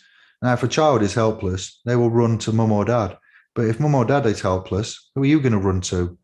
I encourage you to find out who that self is that you're going to run to. There is one. You're going to have to get the whatever that tool is that you use on your feet to get the callus off the feet. You will have to get that on your soul and polish things up a little bit. You will have to go in. It's not out per se. It's inside again. It's underlying in the... Let's talk about initiation. Initiation can sound quasi-romantic, but in functional terms, that's, in functional terms that involve life and death issues, you failing initiation in many circumstances, you could forfeit your life. One has to face the abyss without any props, or with minimal props, little help. And at this time, Western science has dedicated a lot of its efforts to penetrating the 9 layers of the inner earth. Now, the biological womanhood has, with her reproductive system and her uterus, a 9-layer organism that is an antenna for the 9 layers of the inner earth. The 9-layered embryo is also part of that picture. Those 9 layers that we are talking about that reside in our planet are also emulated inside of us. So the planet is a big tuning fork, and we are little tuning forks, and we're both vibrating together. The Schumann resonance. So when we are talking about going into the 9 layers of the inner earth, we are talking about your subconscious, what Freud called the subconscious parts of the psyche that are dark, things about yourself that you don't truly understand or fully understand, unpleasant manifestations. When you're saying 9 layers, one of the more recent models that may be of use is the Enneagram. Do any of you know, or have you heard of the Enneagram? Ineogram. Check it out now. One of the 9 components of the personality, the 9 masks in which you rotate from one to the next, many faces. Hey, man. Even if you don't know of the Enneagram, you may be already familiar with the 4-element theory of the Greeks: earth, fire, wind, and water. Some people are earth, some people are wind, etc. So there's various temperaments. You have to get to know your temperament, because you have your own cycle. When you have your own proportional elements, and you see, we're not taught this in school. We're not taught we need to study ourselves. We're taught to look out always, to pay somebody to help us out, to pay somebody to tell us what go on. So now it's time to study you. How many of you actually are there? 7 glands, 4 brains, at least. George Russell said, I am a multitude. He didn't say I am legion. So you have to decide which is legion and which is multitude. With mentalism, mentalization, we're penetrating into the interior of the earth and compressing the forces of gravity, the density, so that they're much more intense, non-locally distributed. And the woman as the man penetrates the 9 layers of inner earth, begins to be in tune with this, with her womb operating as a possible antenna. And the materialism, the gravity, and the challenging forces of the 9 layers, which allegedly surround at the very core of their nucleus, which has been called the realm of mothers, which was the city of gold, Shambhala, Agartha, what the alchemists call in the center of the earth a golden dew, a gold vapor, which is the amniotic fluid for the earth becoming a new solar system. It's not just hokum. I've got some references and ideas from such books as, and others that aren't here right now. A gold vapor, which is the amniotic fluid for the earth becoming a new solar system. As we enter these areas, we begin to experience the forces of gravity and density much more intensely as we're releasing them. It isn't that we're not supposed to go there, but we do have to develop the upper levels that reflect that the lower levels reflect in order not to be overwhelmed. This happened periodically. Carl Carini wrote a brilliant book on Pan and the function of nightmare, where he actually chronicled whole towns waking up all at once, simultaneously at like 2 a.m. and running out screaming, hysterical, no bearings of their, what's going on, but they came out of their houses at the same time in one village, hysterical, screaming. The forces of depression are part and parcel of the isometrics, of the calisthenics that we will have to work with in the process of public initiation. Well, I was characterizing in period from 2004 to 12, in the first half, there was sort of a planetary signature that it served as a gauntlet down. The challenge of the first 4 years was the Neptune-Saturn opposition. And right at the end of about 05, beginning of 06, there was a Mars-Jupiter opposition, making a grand square for a period of time. This, for years, is the Saturn-Uranus opposition 5 times. And that started phasing in 2008 when the world money market went down. The Teflon water slide, and it goes 5 times before it finishes. You have to remember that the last time Saturn opposed Uranus was in 1966, I believe.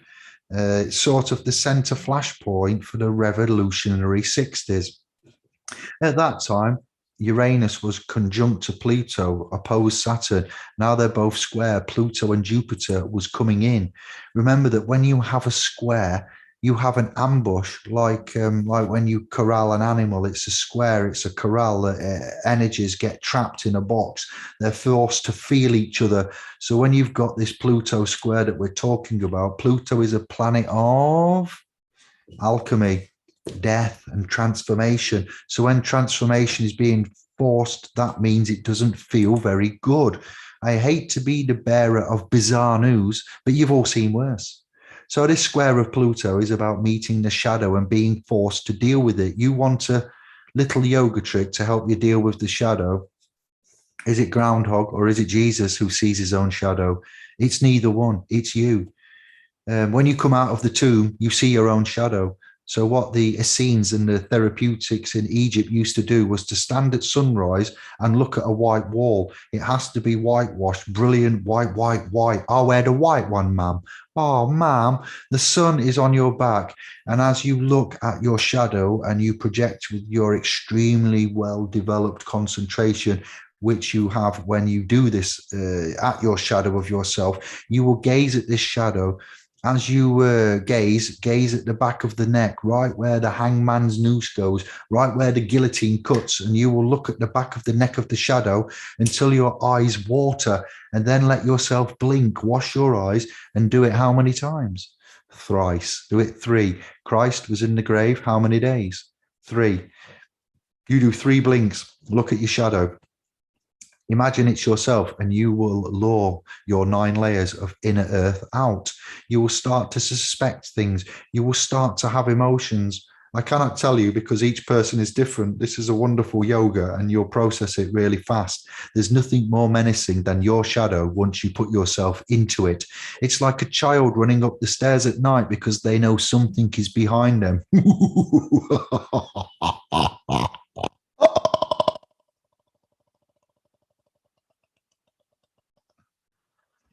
So after you do your 3 shadow gazes, you look straight up at the sky and there will be a flash from your retina. And what will you see in the sky? What might you see in the sky? Your shadow, and it should be big and above you. And it's not black, it's a reverse image. I'll give you a little hint. This comes from somebody that does sun gazing, by the way. I'll give you a little hint on this.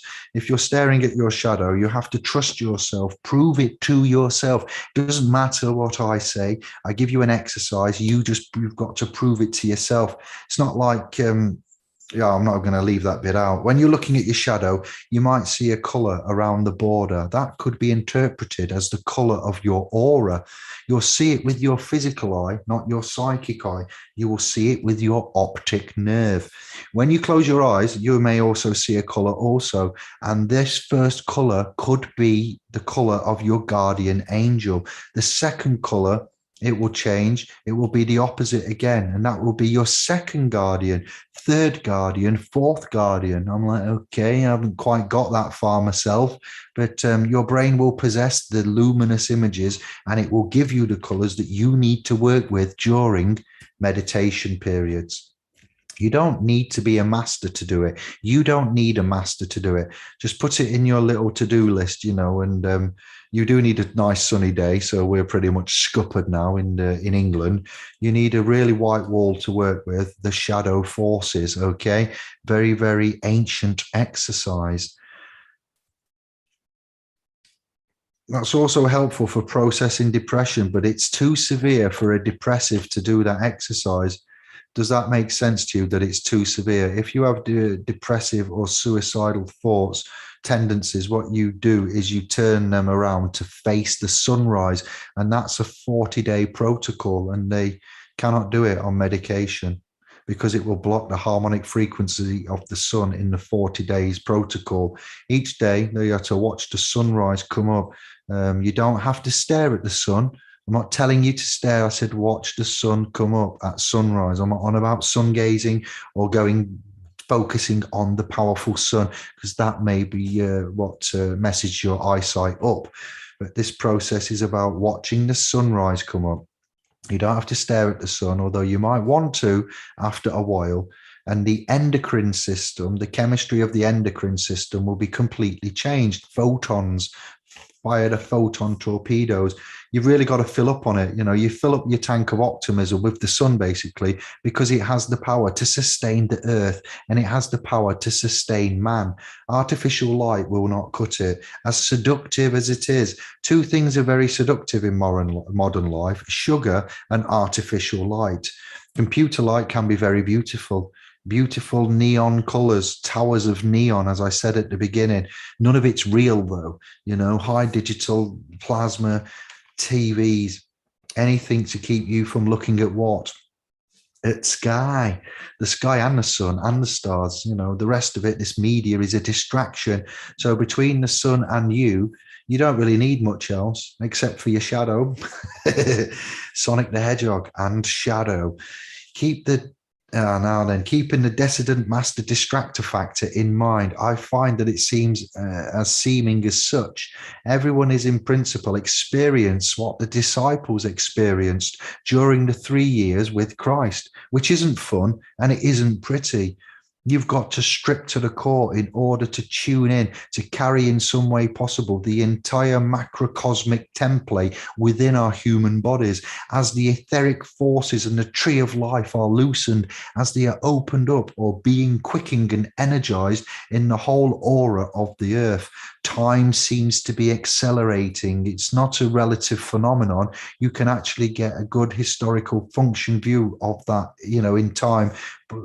Time Wars, I think it's called, by Jeremy Rifkin. I've put that in brackets. You have a look at a view of that in the publication called Time Wars by Jeremy Rifkin, that we are functional. I forget which PDF I read.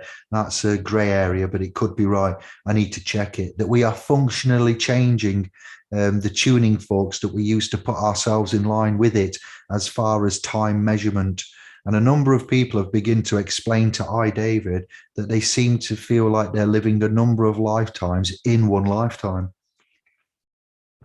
I myself feel like that. at the age of 43.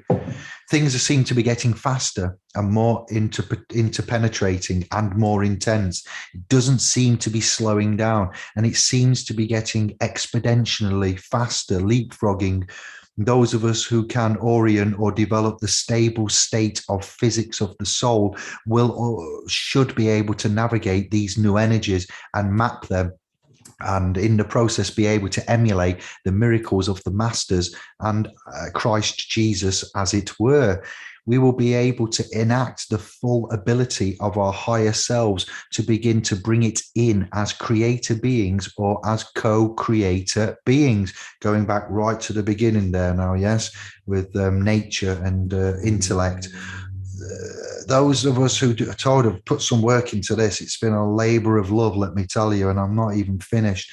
Those of us who do not, cannot, will not integrate the spirit with the stable state physics of the soul will go into, as we see now, here we go, conservation mode, smug mode, like Crichton going into conservation mode. And in doing so, they will opt for security. In other words, if you can't deal with it, you will get a healthcare plan.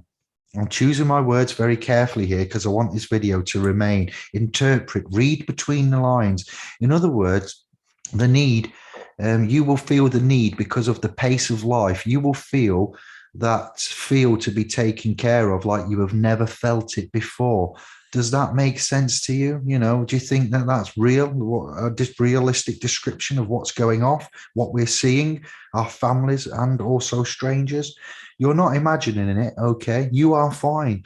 We are fine, but that's how others are going to feel because of what's being described. The question for us is, how do we choose to deal with it? Do we run to someone to help us? Do you run to a government or an authority figure, or do you go inward and try to find a solution inwardly? There are two different ways to do it. If you never grew up, if you never were initiated, and we have nations of souls, of humans, of authentic men, womb men, who have never been initiated because there's no rites of passage in England, Europe, America. It's not like Brazil or some of these primitive countries. Sorry, but I'm just being real, like Africa, where they're not primitive, but compared to our society, perhaps that needs a tweak. If I've insulted anybody, I didn't mean it like that. I just mean to say that with regards to rites of passage, you know, in other countries that are more not so much primitive, but more natural, then it's not like Brazil or some of these natural countries like Africa where men are initiated. I told you it's raw. I'm aware of what I'm saying. There we go. I've corrected it instantly. I hope the rest of the content has pleased you, though. We have a nation of adult children, then, is what we're seeing, that have never faced death. A lot of them have never been hungry a day in their life, or even penniless. You have to realize that these are the people who may be 60 on the outside, but they are 14 on the inside. So they're going to start saying, where did the money go? What happened? Somebody get me out of this. I need a tit to suck on from the nanny state. Bitty, mummy. You get me, fam? So they want to be rescued. They want to be mothered. Do you understand? It's because there's a particular missing element in our society, and that means that older people, you know, rather than the youth of today, the young bloods, the older people are required to be initiated, or they're going to remain as children. In the mind, I know we're children of the creator, but really they are in an elderly body with the consciousness and the mindset of a teenager, as I've just explained. Which, you know, that's fine if we believe in reincarnation. It's all coming back around and around again until they get it right anyway, yeah? I'm just telling you, the stress that you feel from what is being said and from what you know is a real thing. What's different is the way in which we have chosen to cope with it. Finished.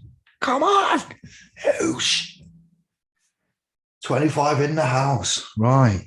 How did you like that? Is it good? Is it everything you expected from an esoteric publication and chat? And That's been some time coming. Now we're going to carry on because I'm here for a job and it's going on for 2 hours then. We're going to talk about Rudolph. I've done my warm-up. Now this is 90 pages. I'm only going to get so many in, and then I'm going to stop around about 8:45. We'll have half an hour or so of the knowledge of the higher worlds and its attainment.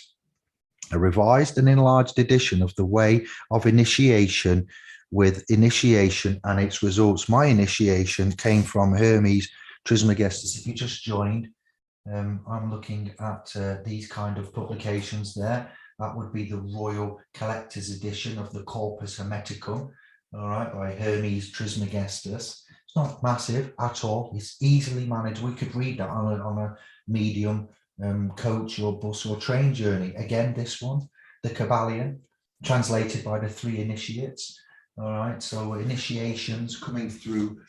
My first initiation, obviously reading such things as, I don't mind saying it, I don't mind showing it, an English Quran given to me while I was working in downtown Birmingham, so I can look at Allah and Muhammad, peace be upon him, and the messages there, and contrast that to such things as, can you see the Jerusalem Bible, the People's Popular Front Edition? I've got the Jerusalem Bible there, the popular edition from, I think that was about the 60s, when that was first printed.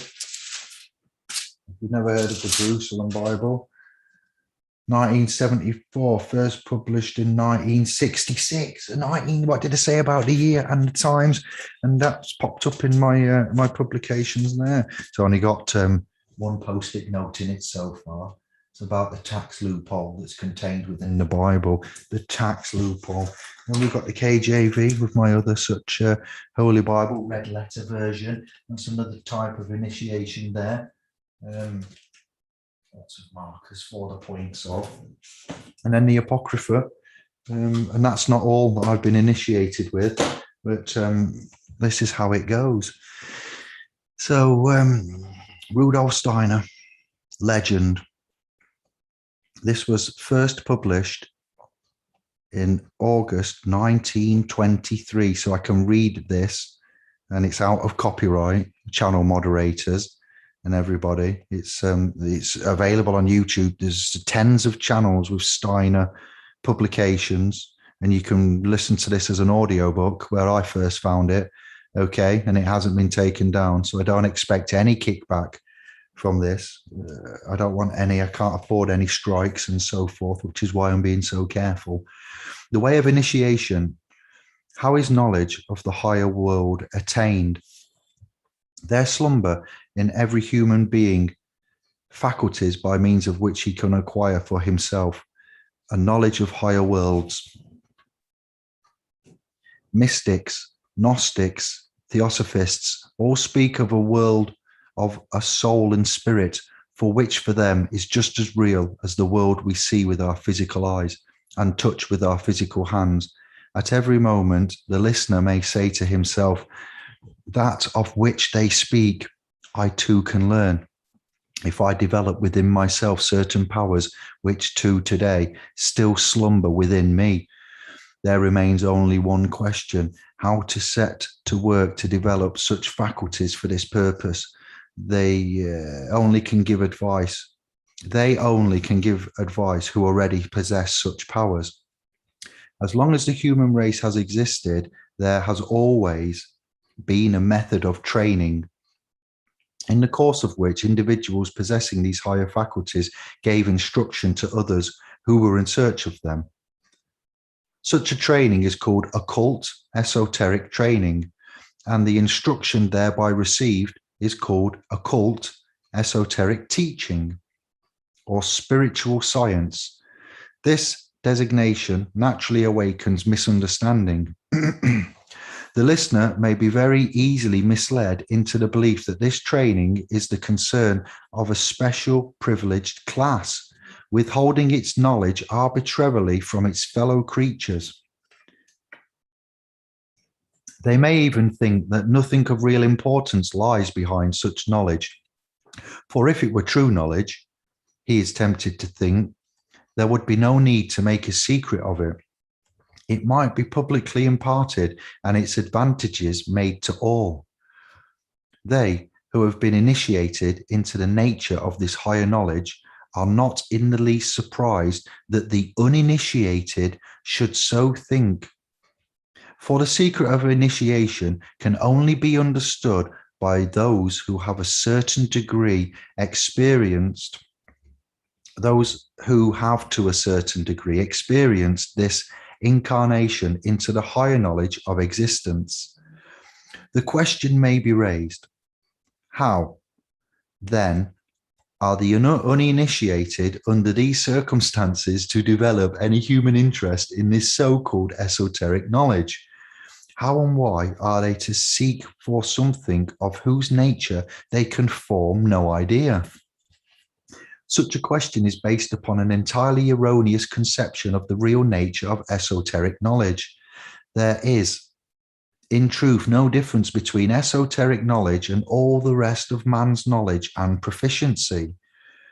This esoteric knowledge is no more of a secret for the average human being than writing is a secret for those who have never learned. And just as all can learn to write, who choose the correct method, so too can all who seek the right way become esoteric students and even teachers. In one respect, only do the conditions here differ from those that apply to external knowledge and proficiency. The possibility of acquiring the art of writing may be withheld from somebody through poverty or through the conditions of civilization into which they are born. But for the attainment of knowledge and proficiency in the higher worlds, there is no obstacle for those who earnestly seek them.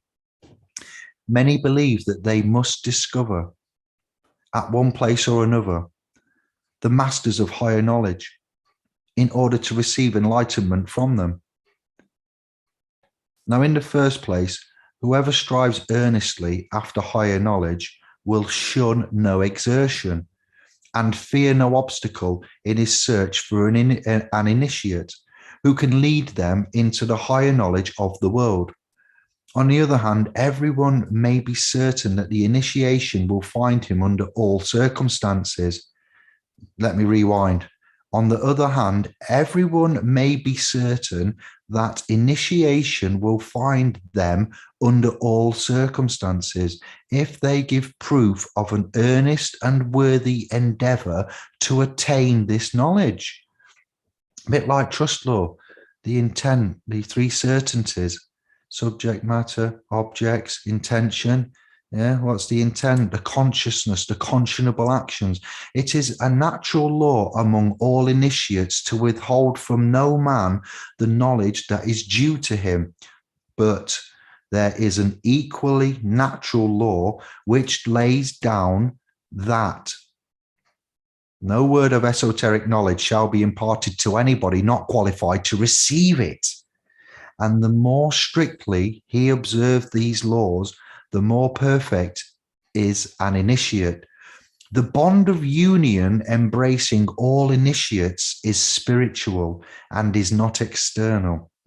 But the two laws here mentioned form, as it were, strong clasps by which the component parts of this bond are held together. You may live in intimate friendship with an initiate, and yet a gap severs you from his essential self.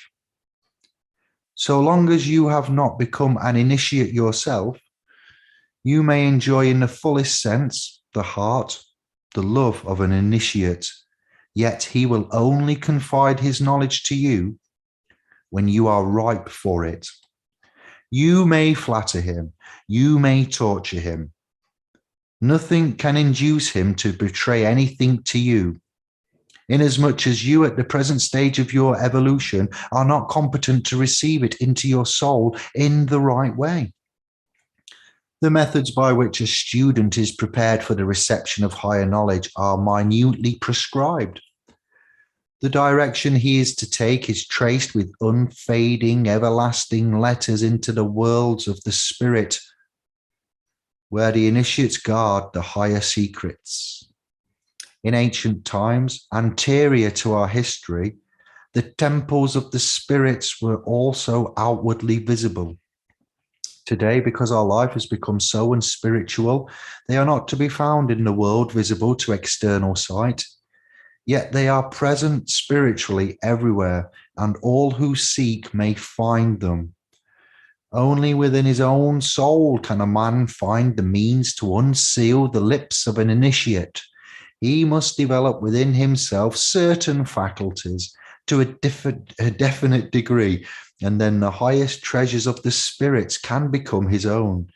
He must begin with a certain fundamental attitude of the soul.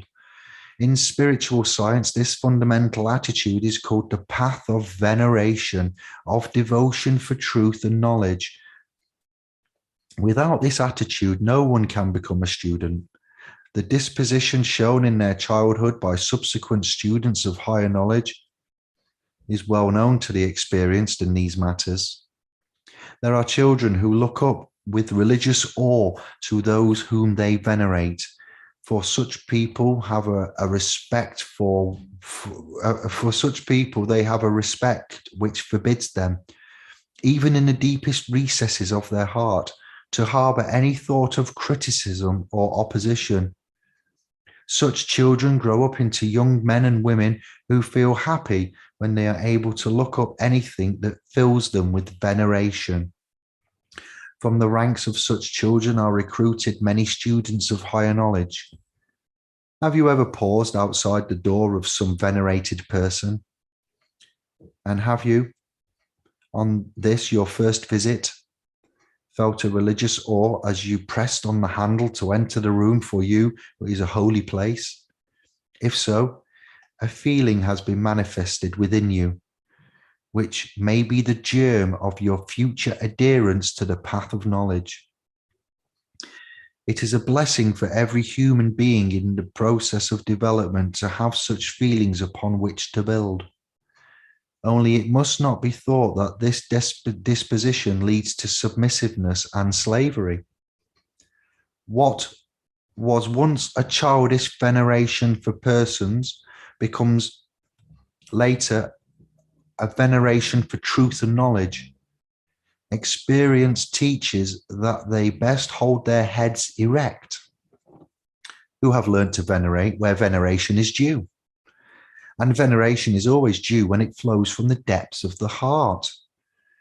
If we do not develop within ourselves this deeply rooted feeling that there is something higher than ourselves, we shall never find the strength to evolve to something higher. The initiate has only acquired the strength to lift his head to heights of knowledge by guiding his heart to the depths of veneration and devotion. The heights of the spirit can only be climbed by passing through the portals of humanity. You can only acquire right knowledge when you have learned to esteem it. Man has certainly the right to turn his eyes to the light, but he must first acquire this right. There are laws in the spiritual life, as in the physical life. Rub a glass rod with an appropriate material and it will become electric. That is, it will receive the power of attracting small bodies. This is in keeping with law of nature. It is known to all who have learned a little physics. Similarly, acquaintance with the first principles of spiritual science shows that every feeling of true devotion harbored in the soul develops a power which may, sooner or later, lead further on the path of knowledge. The student who is gifted with this feeling or who is fortunate enough to have had it inculcated in a suitable education brings a great deal along with him. When later in life he seeks admittance to higher knowledge, failing such preparation, he will encounter difficulties at the very first step. Unless he undertakes, by rigorous self-education, to create within himself in this inner life or of devotion.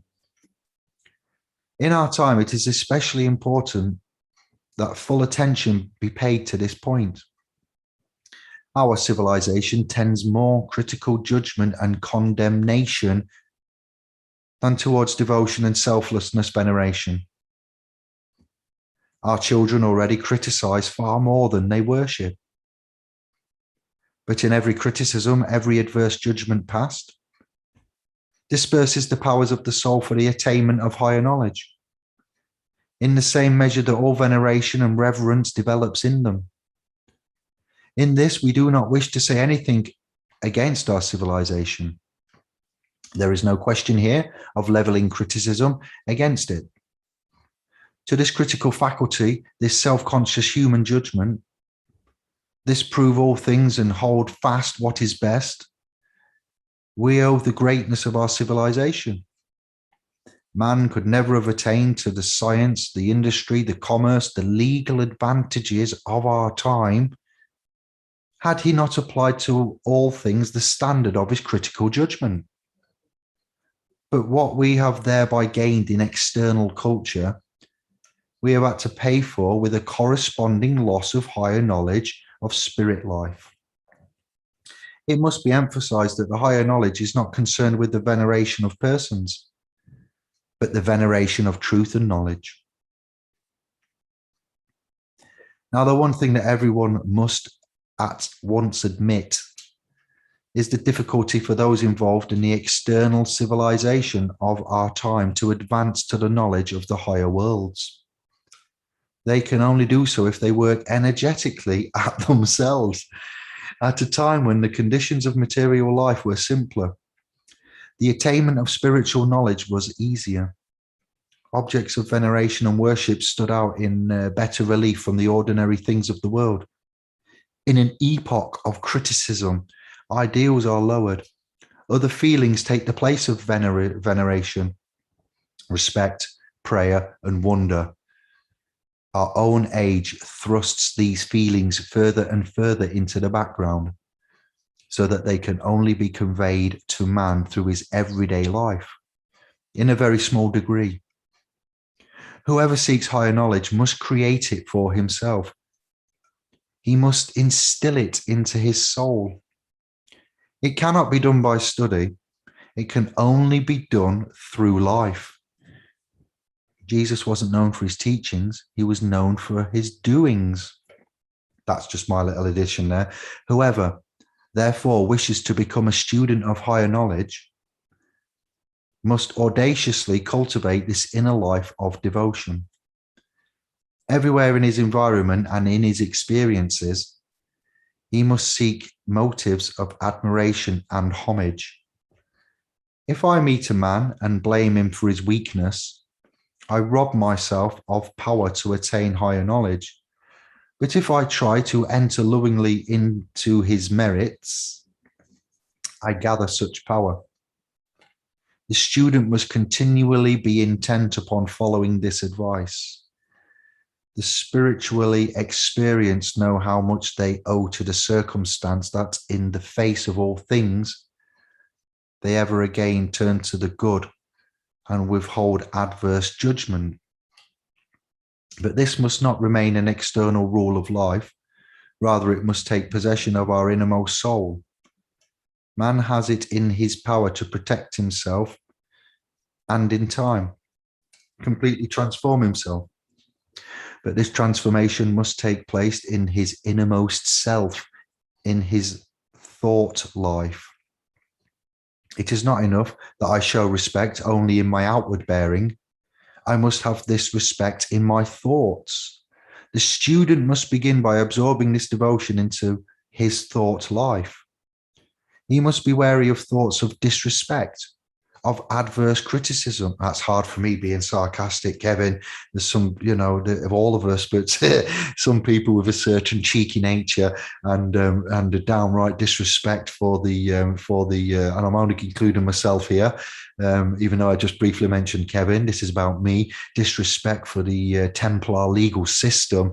It's a little bit, and what we're all seeing here with the legal slaughter that's going off. which is it's murder basically, and it's, as I've explained and have we chatted about, it's very hard to keep honorable in the face of dishonor. So the student must begin by absorbing this devotion into his thought life. He must be wary of thoughts of disrespect, of adverse criticism existing in his consciousness, and he must endeavor straightway to cultivate thoughts of devotion. I've read this document probably 10 times now, and I've had it over 5, maybe 7 years. So some of my core beliefs and the instrumental characterization of my development over time has actually come from Steiner and his publications and listening to his video. I've never really mentioned him because I like to keep some of the key players to myself, because there is reasons for that. And I like to develop myself and see if it's credible and put things and lead on to my own discovery in my own private way. And then if you can see I've done well with it, and you can see there's a clear and apparent transition pathway, then I will bring out and bring forward and release my other cards that I've kept close to my chest. I tell you a lot and I bring a lot to the table, but I quickly learned by going on YouTube and the politics and the frenemies that we have, what's going on. So I'll leave it there. Every moment that we set ourselves to discover in our consciousness, whatever there remains in it of adverse, disparaging and critical judgment of the world and or of life, every such moment brings us nearer to higher knowledge. And we rise rapidly when we fill our consciousness in such moments with thoughts evoking us in admiration, respect and veneration for the world and for life. It is well known to those experienced in these matters that in every such moment powers are awakened. Powers are awakened which otherwise remain dormant. In this way, the spiritual eyes of man are opened, even if the tiny little ones like mine. That's right. He begins to see things around him which he could not have seen before. He begins to understand that hitherto he had only seen a part of the world around him. Hey, I'm not part of this world. This kingdom, my kingdom is not part of this world. A human being standing before him now presents a new and different aspect. You can feel the ghost of Steiner coursing through me, the spirit.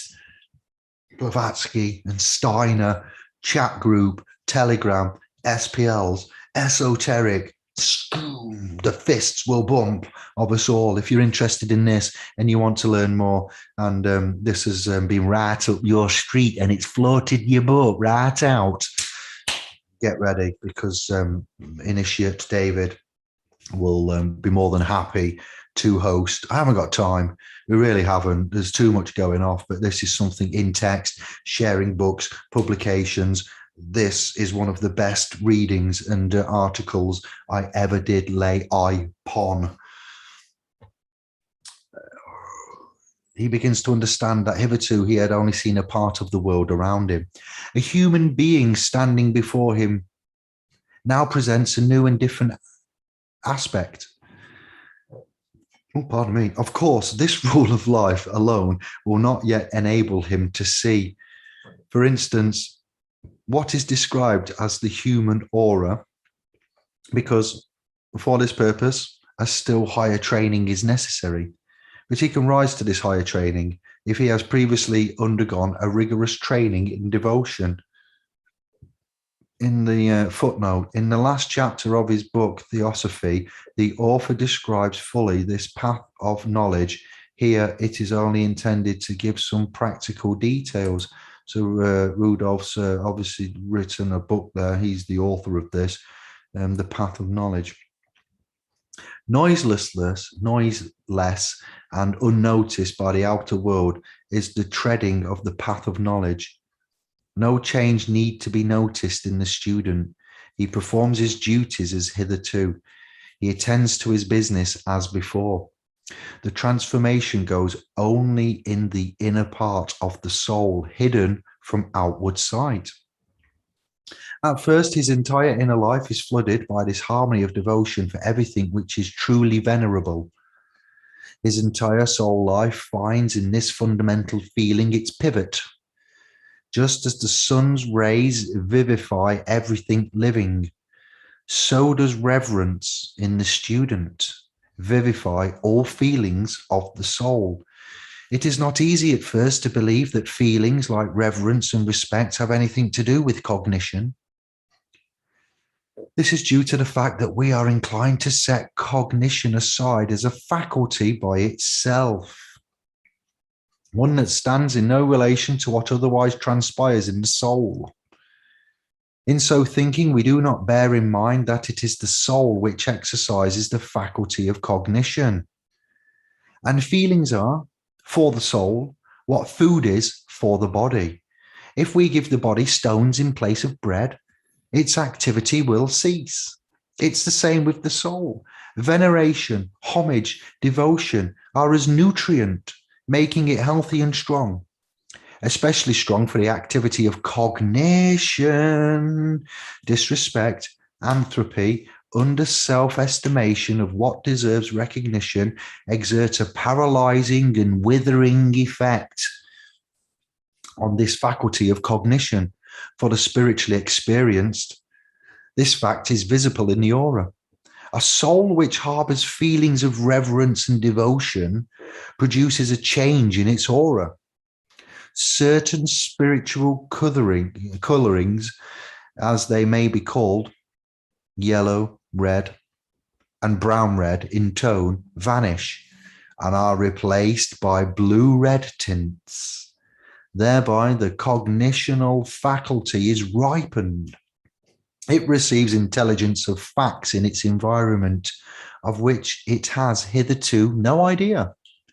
Reverence awakens a sympathetic power through which we attract qualities in the beings around us which would otherwise remain concealed. The power obtained through the devotion can be rendered still more effective when the life of feeling is enriched by yet another quality. To achieve this, the student learns to give himself up less and less to impressions of the outer world and to develop instead a vivid inner life. A person who darts from one impression of the outer world to another, who constantly seeks distraction, cannot find the way to higher knowledge.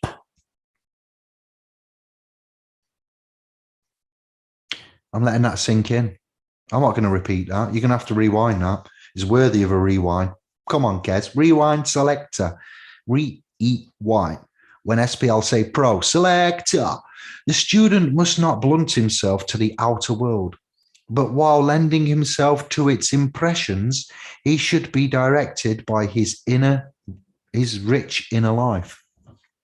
When passing through a beautiful mountain district, the traveler with depths of soul and wealth of feelings has different experiences from one who is poor in feeling, which when I went through Vienna, especially Bosnia, Serbia, Croatia, going to Viseko Hill to meet Dr. Sam Osmanovic and go through the Pyramid Ravine tunnels, I had quite a lot of reverence for that. Only what we experience, and I read this part after that bit, I took this with me when I went to Hungary. When I ran away to Hungary and left my group, I actually went to commemorate my wife's late father's funeral, scum splue.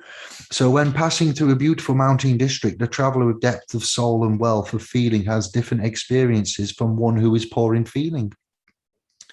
Only what we experience within ourselves unlocks for us the beauties of the outer world. One person sails across the ocean and only a few inward experiences pass through his soul. Another will hear the external language of the cosmic spirit. For him are unveiled the mysteries or the mysterious riddles of existence. We must learn to remain in touch with our own feelings and ideas if we wish to develop any intimate relationship with the outer world. The outer world, with all of its phenomena, is filled with divine splendor. But we must have experienced the divine within ourselves before we can indeed hope to discover it in our environment.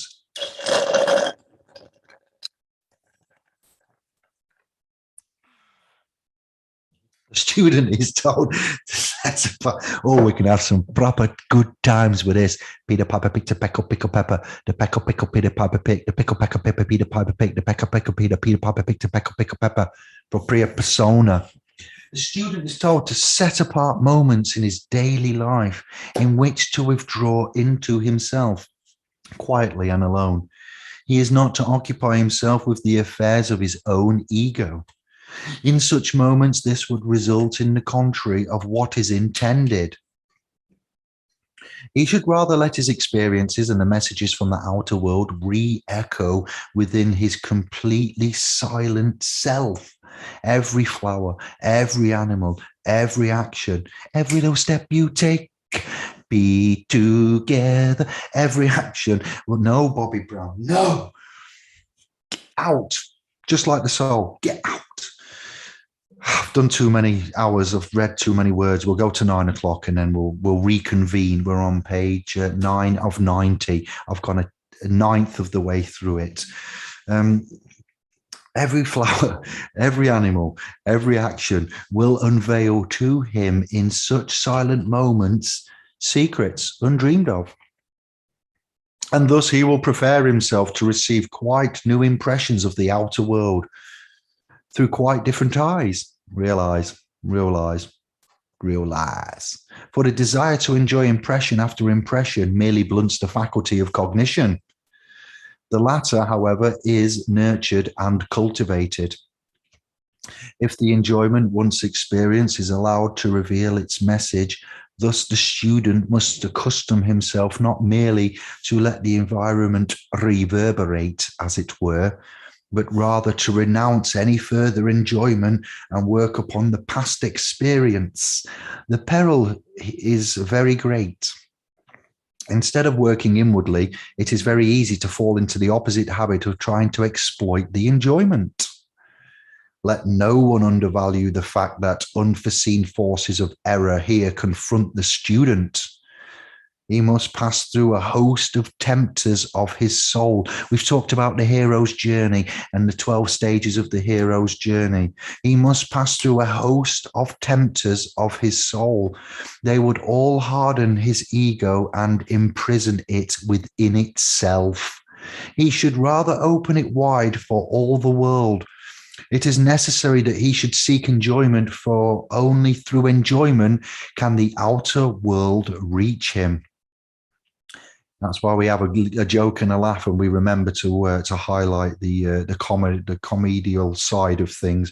If he blunts himself to enjoyment, he doesn't, enjoy things, and you can see I get excited and I have passion, and it used to run away with me and things. Kevin and I as well, but many of us, the scribes here on this channel, it's not for the money, it's not for anything else. We don't ask for £2,000 to give you your sovereignty. We won't ask for £5,000 to get you.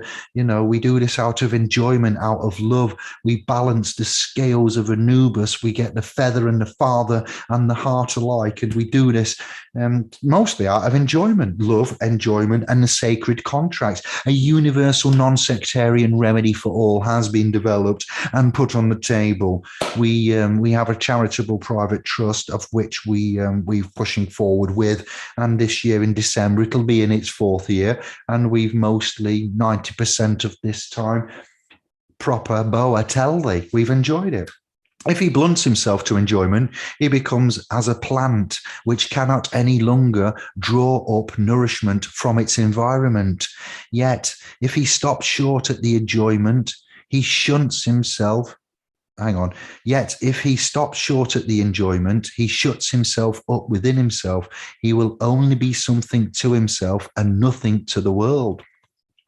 However much he may live within himself, however intensely he may cultivate his ego, the world will reject him. For the world, he is dead. The student of higher knowledge considers enjoyment only as a means of ennobling himself for the world. Everything I do it for you. Bryan Adams, how long was that at #1 when we were all little nippers? Eh? I just can't keep, I can't do it, can I? I can't keep Not, pleasure is to him as a scout informing him concerning the world. But once instructed by pleasure, he passes on to work. He does not learn in order to accumulate learning as his own treasure, but not to occupy in order that he may devote his learning to the service of the world. Do you see now our methodology, why we give so much away? Not just straight from Steiner's teachings here, but an accumulation of great knowledge and gnosis and practices and laws and hermetic principles and minds as. In all spiritual science, there is a fundamental principle which cannot be transgressed without sacrificing success. And it should be impressed on the student in every form of esoteric training. It runs as follows. Every knowledge pursued merely for the enrichment of personal learning and the accumulation of personal treasure leads you away from the path. But all knowledge pursued for growth to ripenness within the process of human ennoblement and cosmic development brings you a step forward. This law must be rigidly observed, and no student is genuine until he has adopted it as a guide for his whole life.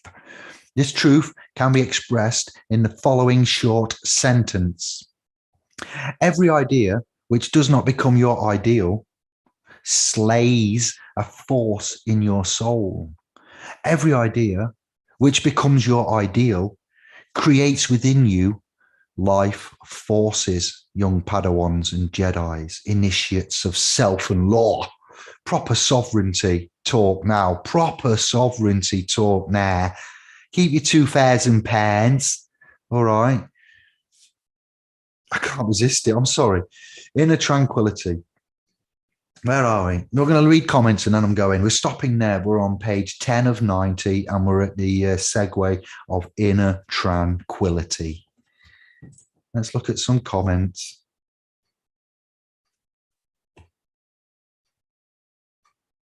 I'm going to go to the top as much as it will let me go. And then I'm going to read from that and I'm getting off. I'm getting a little horse. A little horse, my little pony, skinny and bony. I think I've got cramp. Let's change position. When I rock the mic right. Let's get ready to rumble. Shh. I need help. It's obvious. Bless up, initiates. It's been proper Boatelli.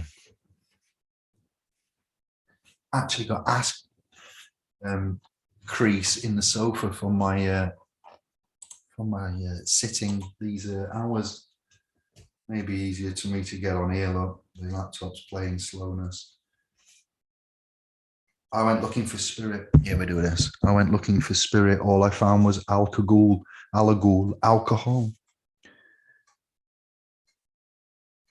Baal and Moloch. I went looking for spirit, got more than a bargain for J Law. New scribe. Hello, Jay. Thank you very much for the scribe, for the trust and for scribing. I hope you're staying. The devil's juice. Do you drink from the devil's slipper?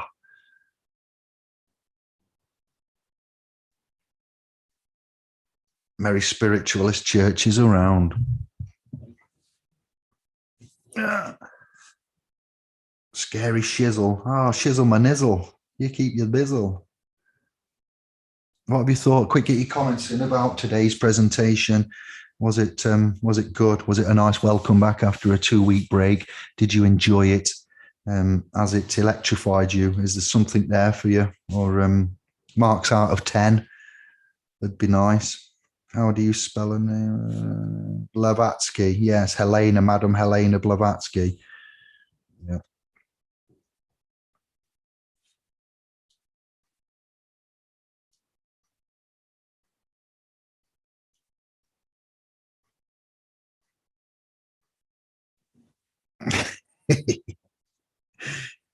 They're getting naked in here. There's Kevin. No getting naked in here, sorry.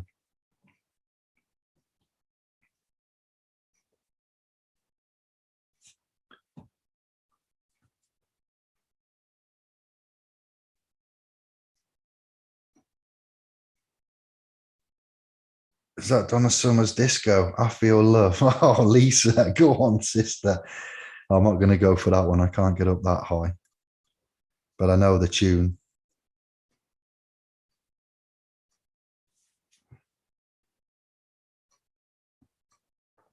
Dang. It's good to see you all chatting and chirping. Thank you for your support. Thank you for your viewership.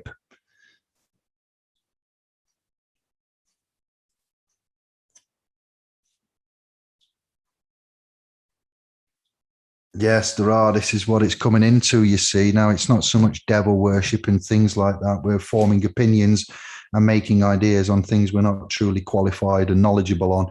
The spirits are alive and not dead. So what kind of spirits? The ancient, not that old, but I suppose they could be, yeah, the ancient American Indians and the spirit from the fire, the spirit in the sky. Hearing up on the spirit in the sky. So the spirits, they're not always dead. The spirit of Gaia, the spirit of,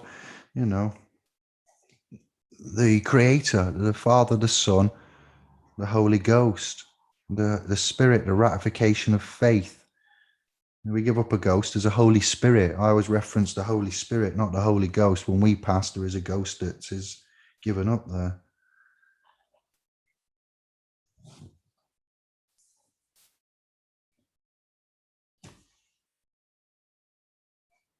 Yeah, I'm an avid collector. Telegram chats, PDFs. I've got lots of zip files of Blavatsky. Got most of Steiner's PDFs. I've had them for some time. It's good that you've shared them. The Tibetan Book of the Dead, Isis Unveiled.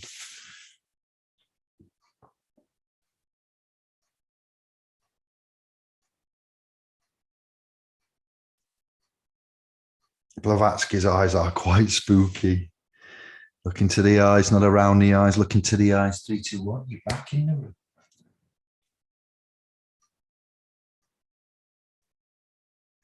I worked for a man called Steiner in Folkestone. He owned the Grand Hotel, the place where King George was tupping Miss Keppel. I don't know what that tupping. I doubt if that's what it means in tupping. Eric is what it does in Sheffield. Then I may have got the wrong idea of that, but the Northerner, I think we might be on the same wavelength.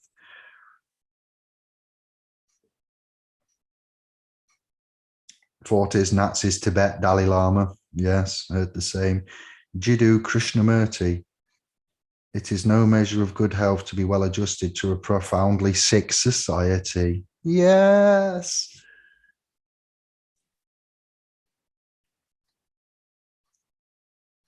The words of the prophets are written in the concert hall. Jamer Funk, hello. What? Thank you for the support. Hope you've enjoyed it. Hope you enjoyed the fam, the chat, the chirp. I shall be back. This channel is going to be quite quiet for the next 8 weeks until all of the strikes and the monitoring is gone, and then we will go back to usual standards when we're on a clean slate.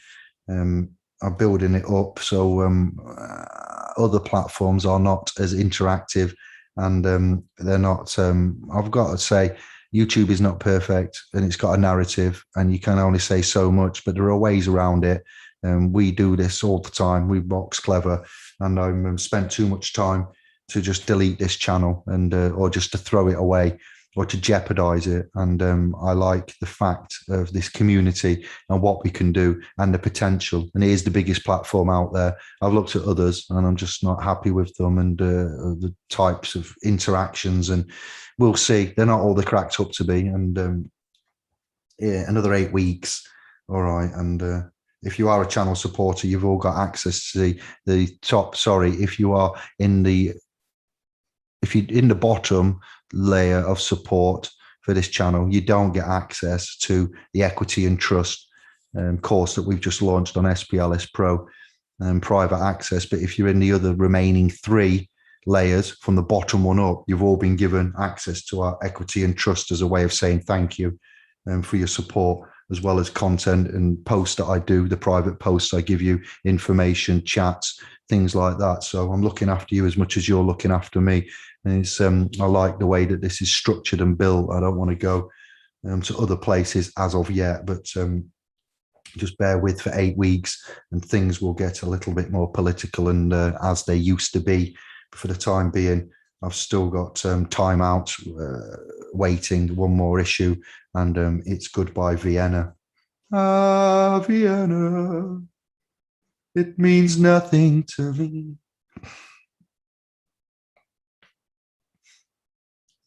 Right, okay, thank you. Good Lord, you've been busy. I saw Basement Jacks perform that live at Homelands. It was mental. 50,000 trying to squeeze into 110. Yes, Jamer Funk, get in there. Oh, he's a geezer. He's a real crowd pleaser. He's a good. Ah, where's your at? There was another one as well that had some like Indian type narrative to it. That was one of my other favorite Jack's tunes. What was that one now? That was a real. It was almost like a squash condensed saxophone type sound. It was really a big tune in Sheffield when we dropped that on the in the pubs that 10 to last orders. Some good tunes back there, weren't there? They don't make them like that in the Moor. Hypocrisy said, yes, Tilly, indeedy. Doctor writes prescriptions for allopathic medicine. Is she been broken by now? They don't have that oath. I don't think there's a lot in there. Rockefeller Medical Institution and the agreements they have there. Snake oil for medicine. Good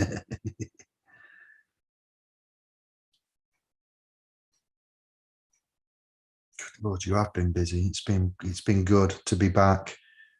I hope you've enjoyed my return cast, my debut return after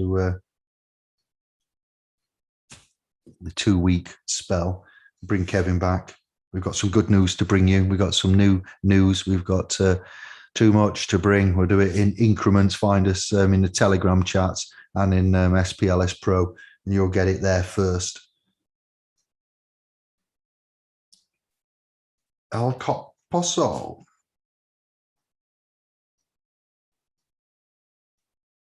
That's brilliant. Thank you for that comment.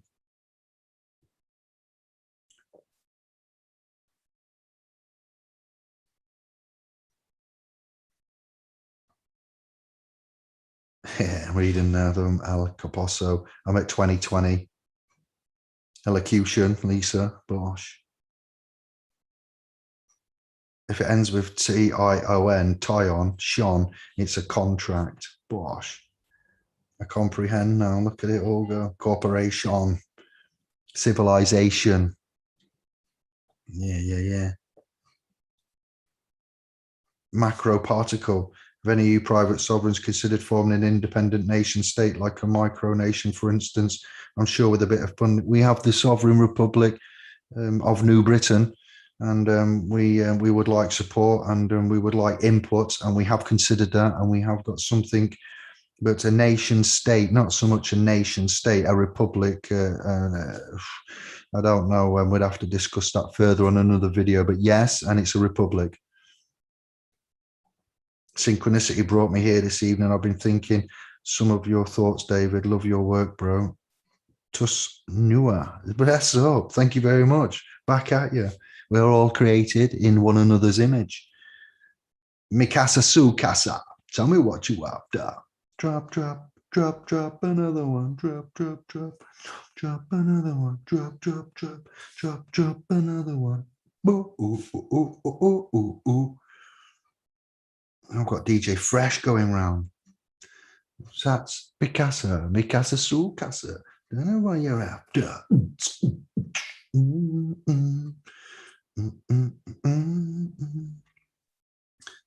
We have been discussing that very thing. Yeah, Kevin's already echoing that. There we go. Eric, I agree with that. Bless up. Dave's got a Soviet Union accent trying to come out.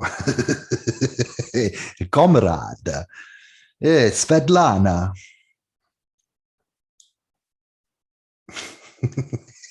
So I call Anne-Marie sometimes. Shut up, Svetlana, comrade.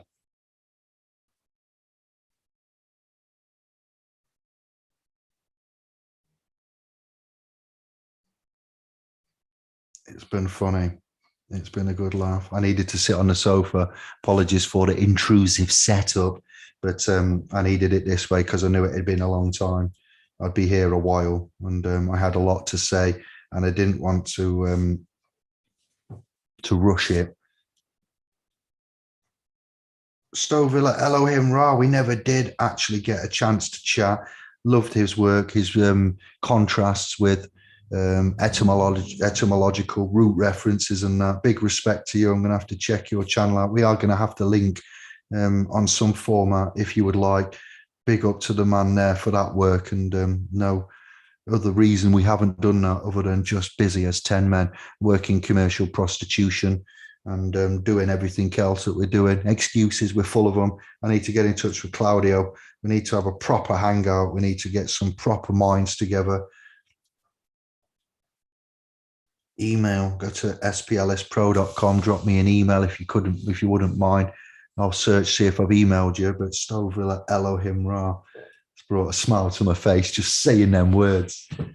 Bless up, fam. Gosh, it's been epic. Remember, just for ease, David, you're at page 10 of 90, inner tranquility.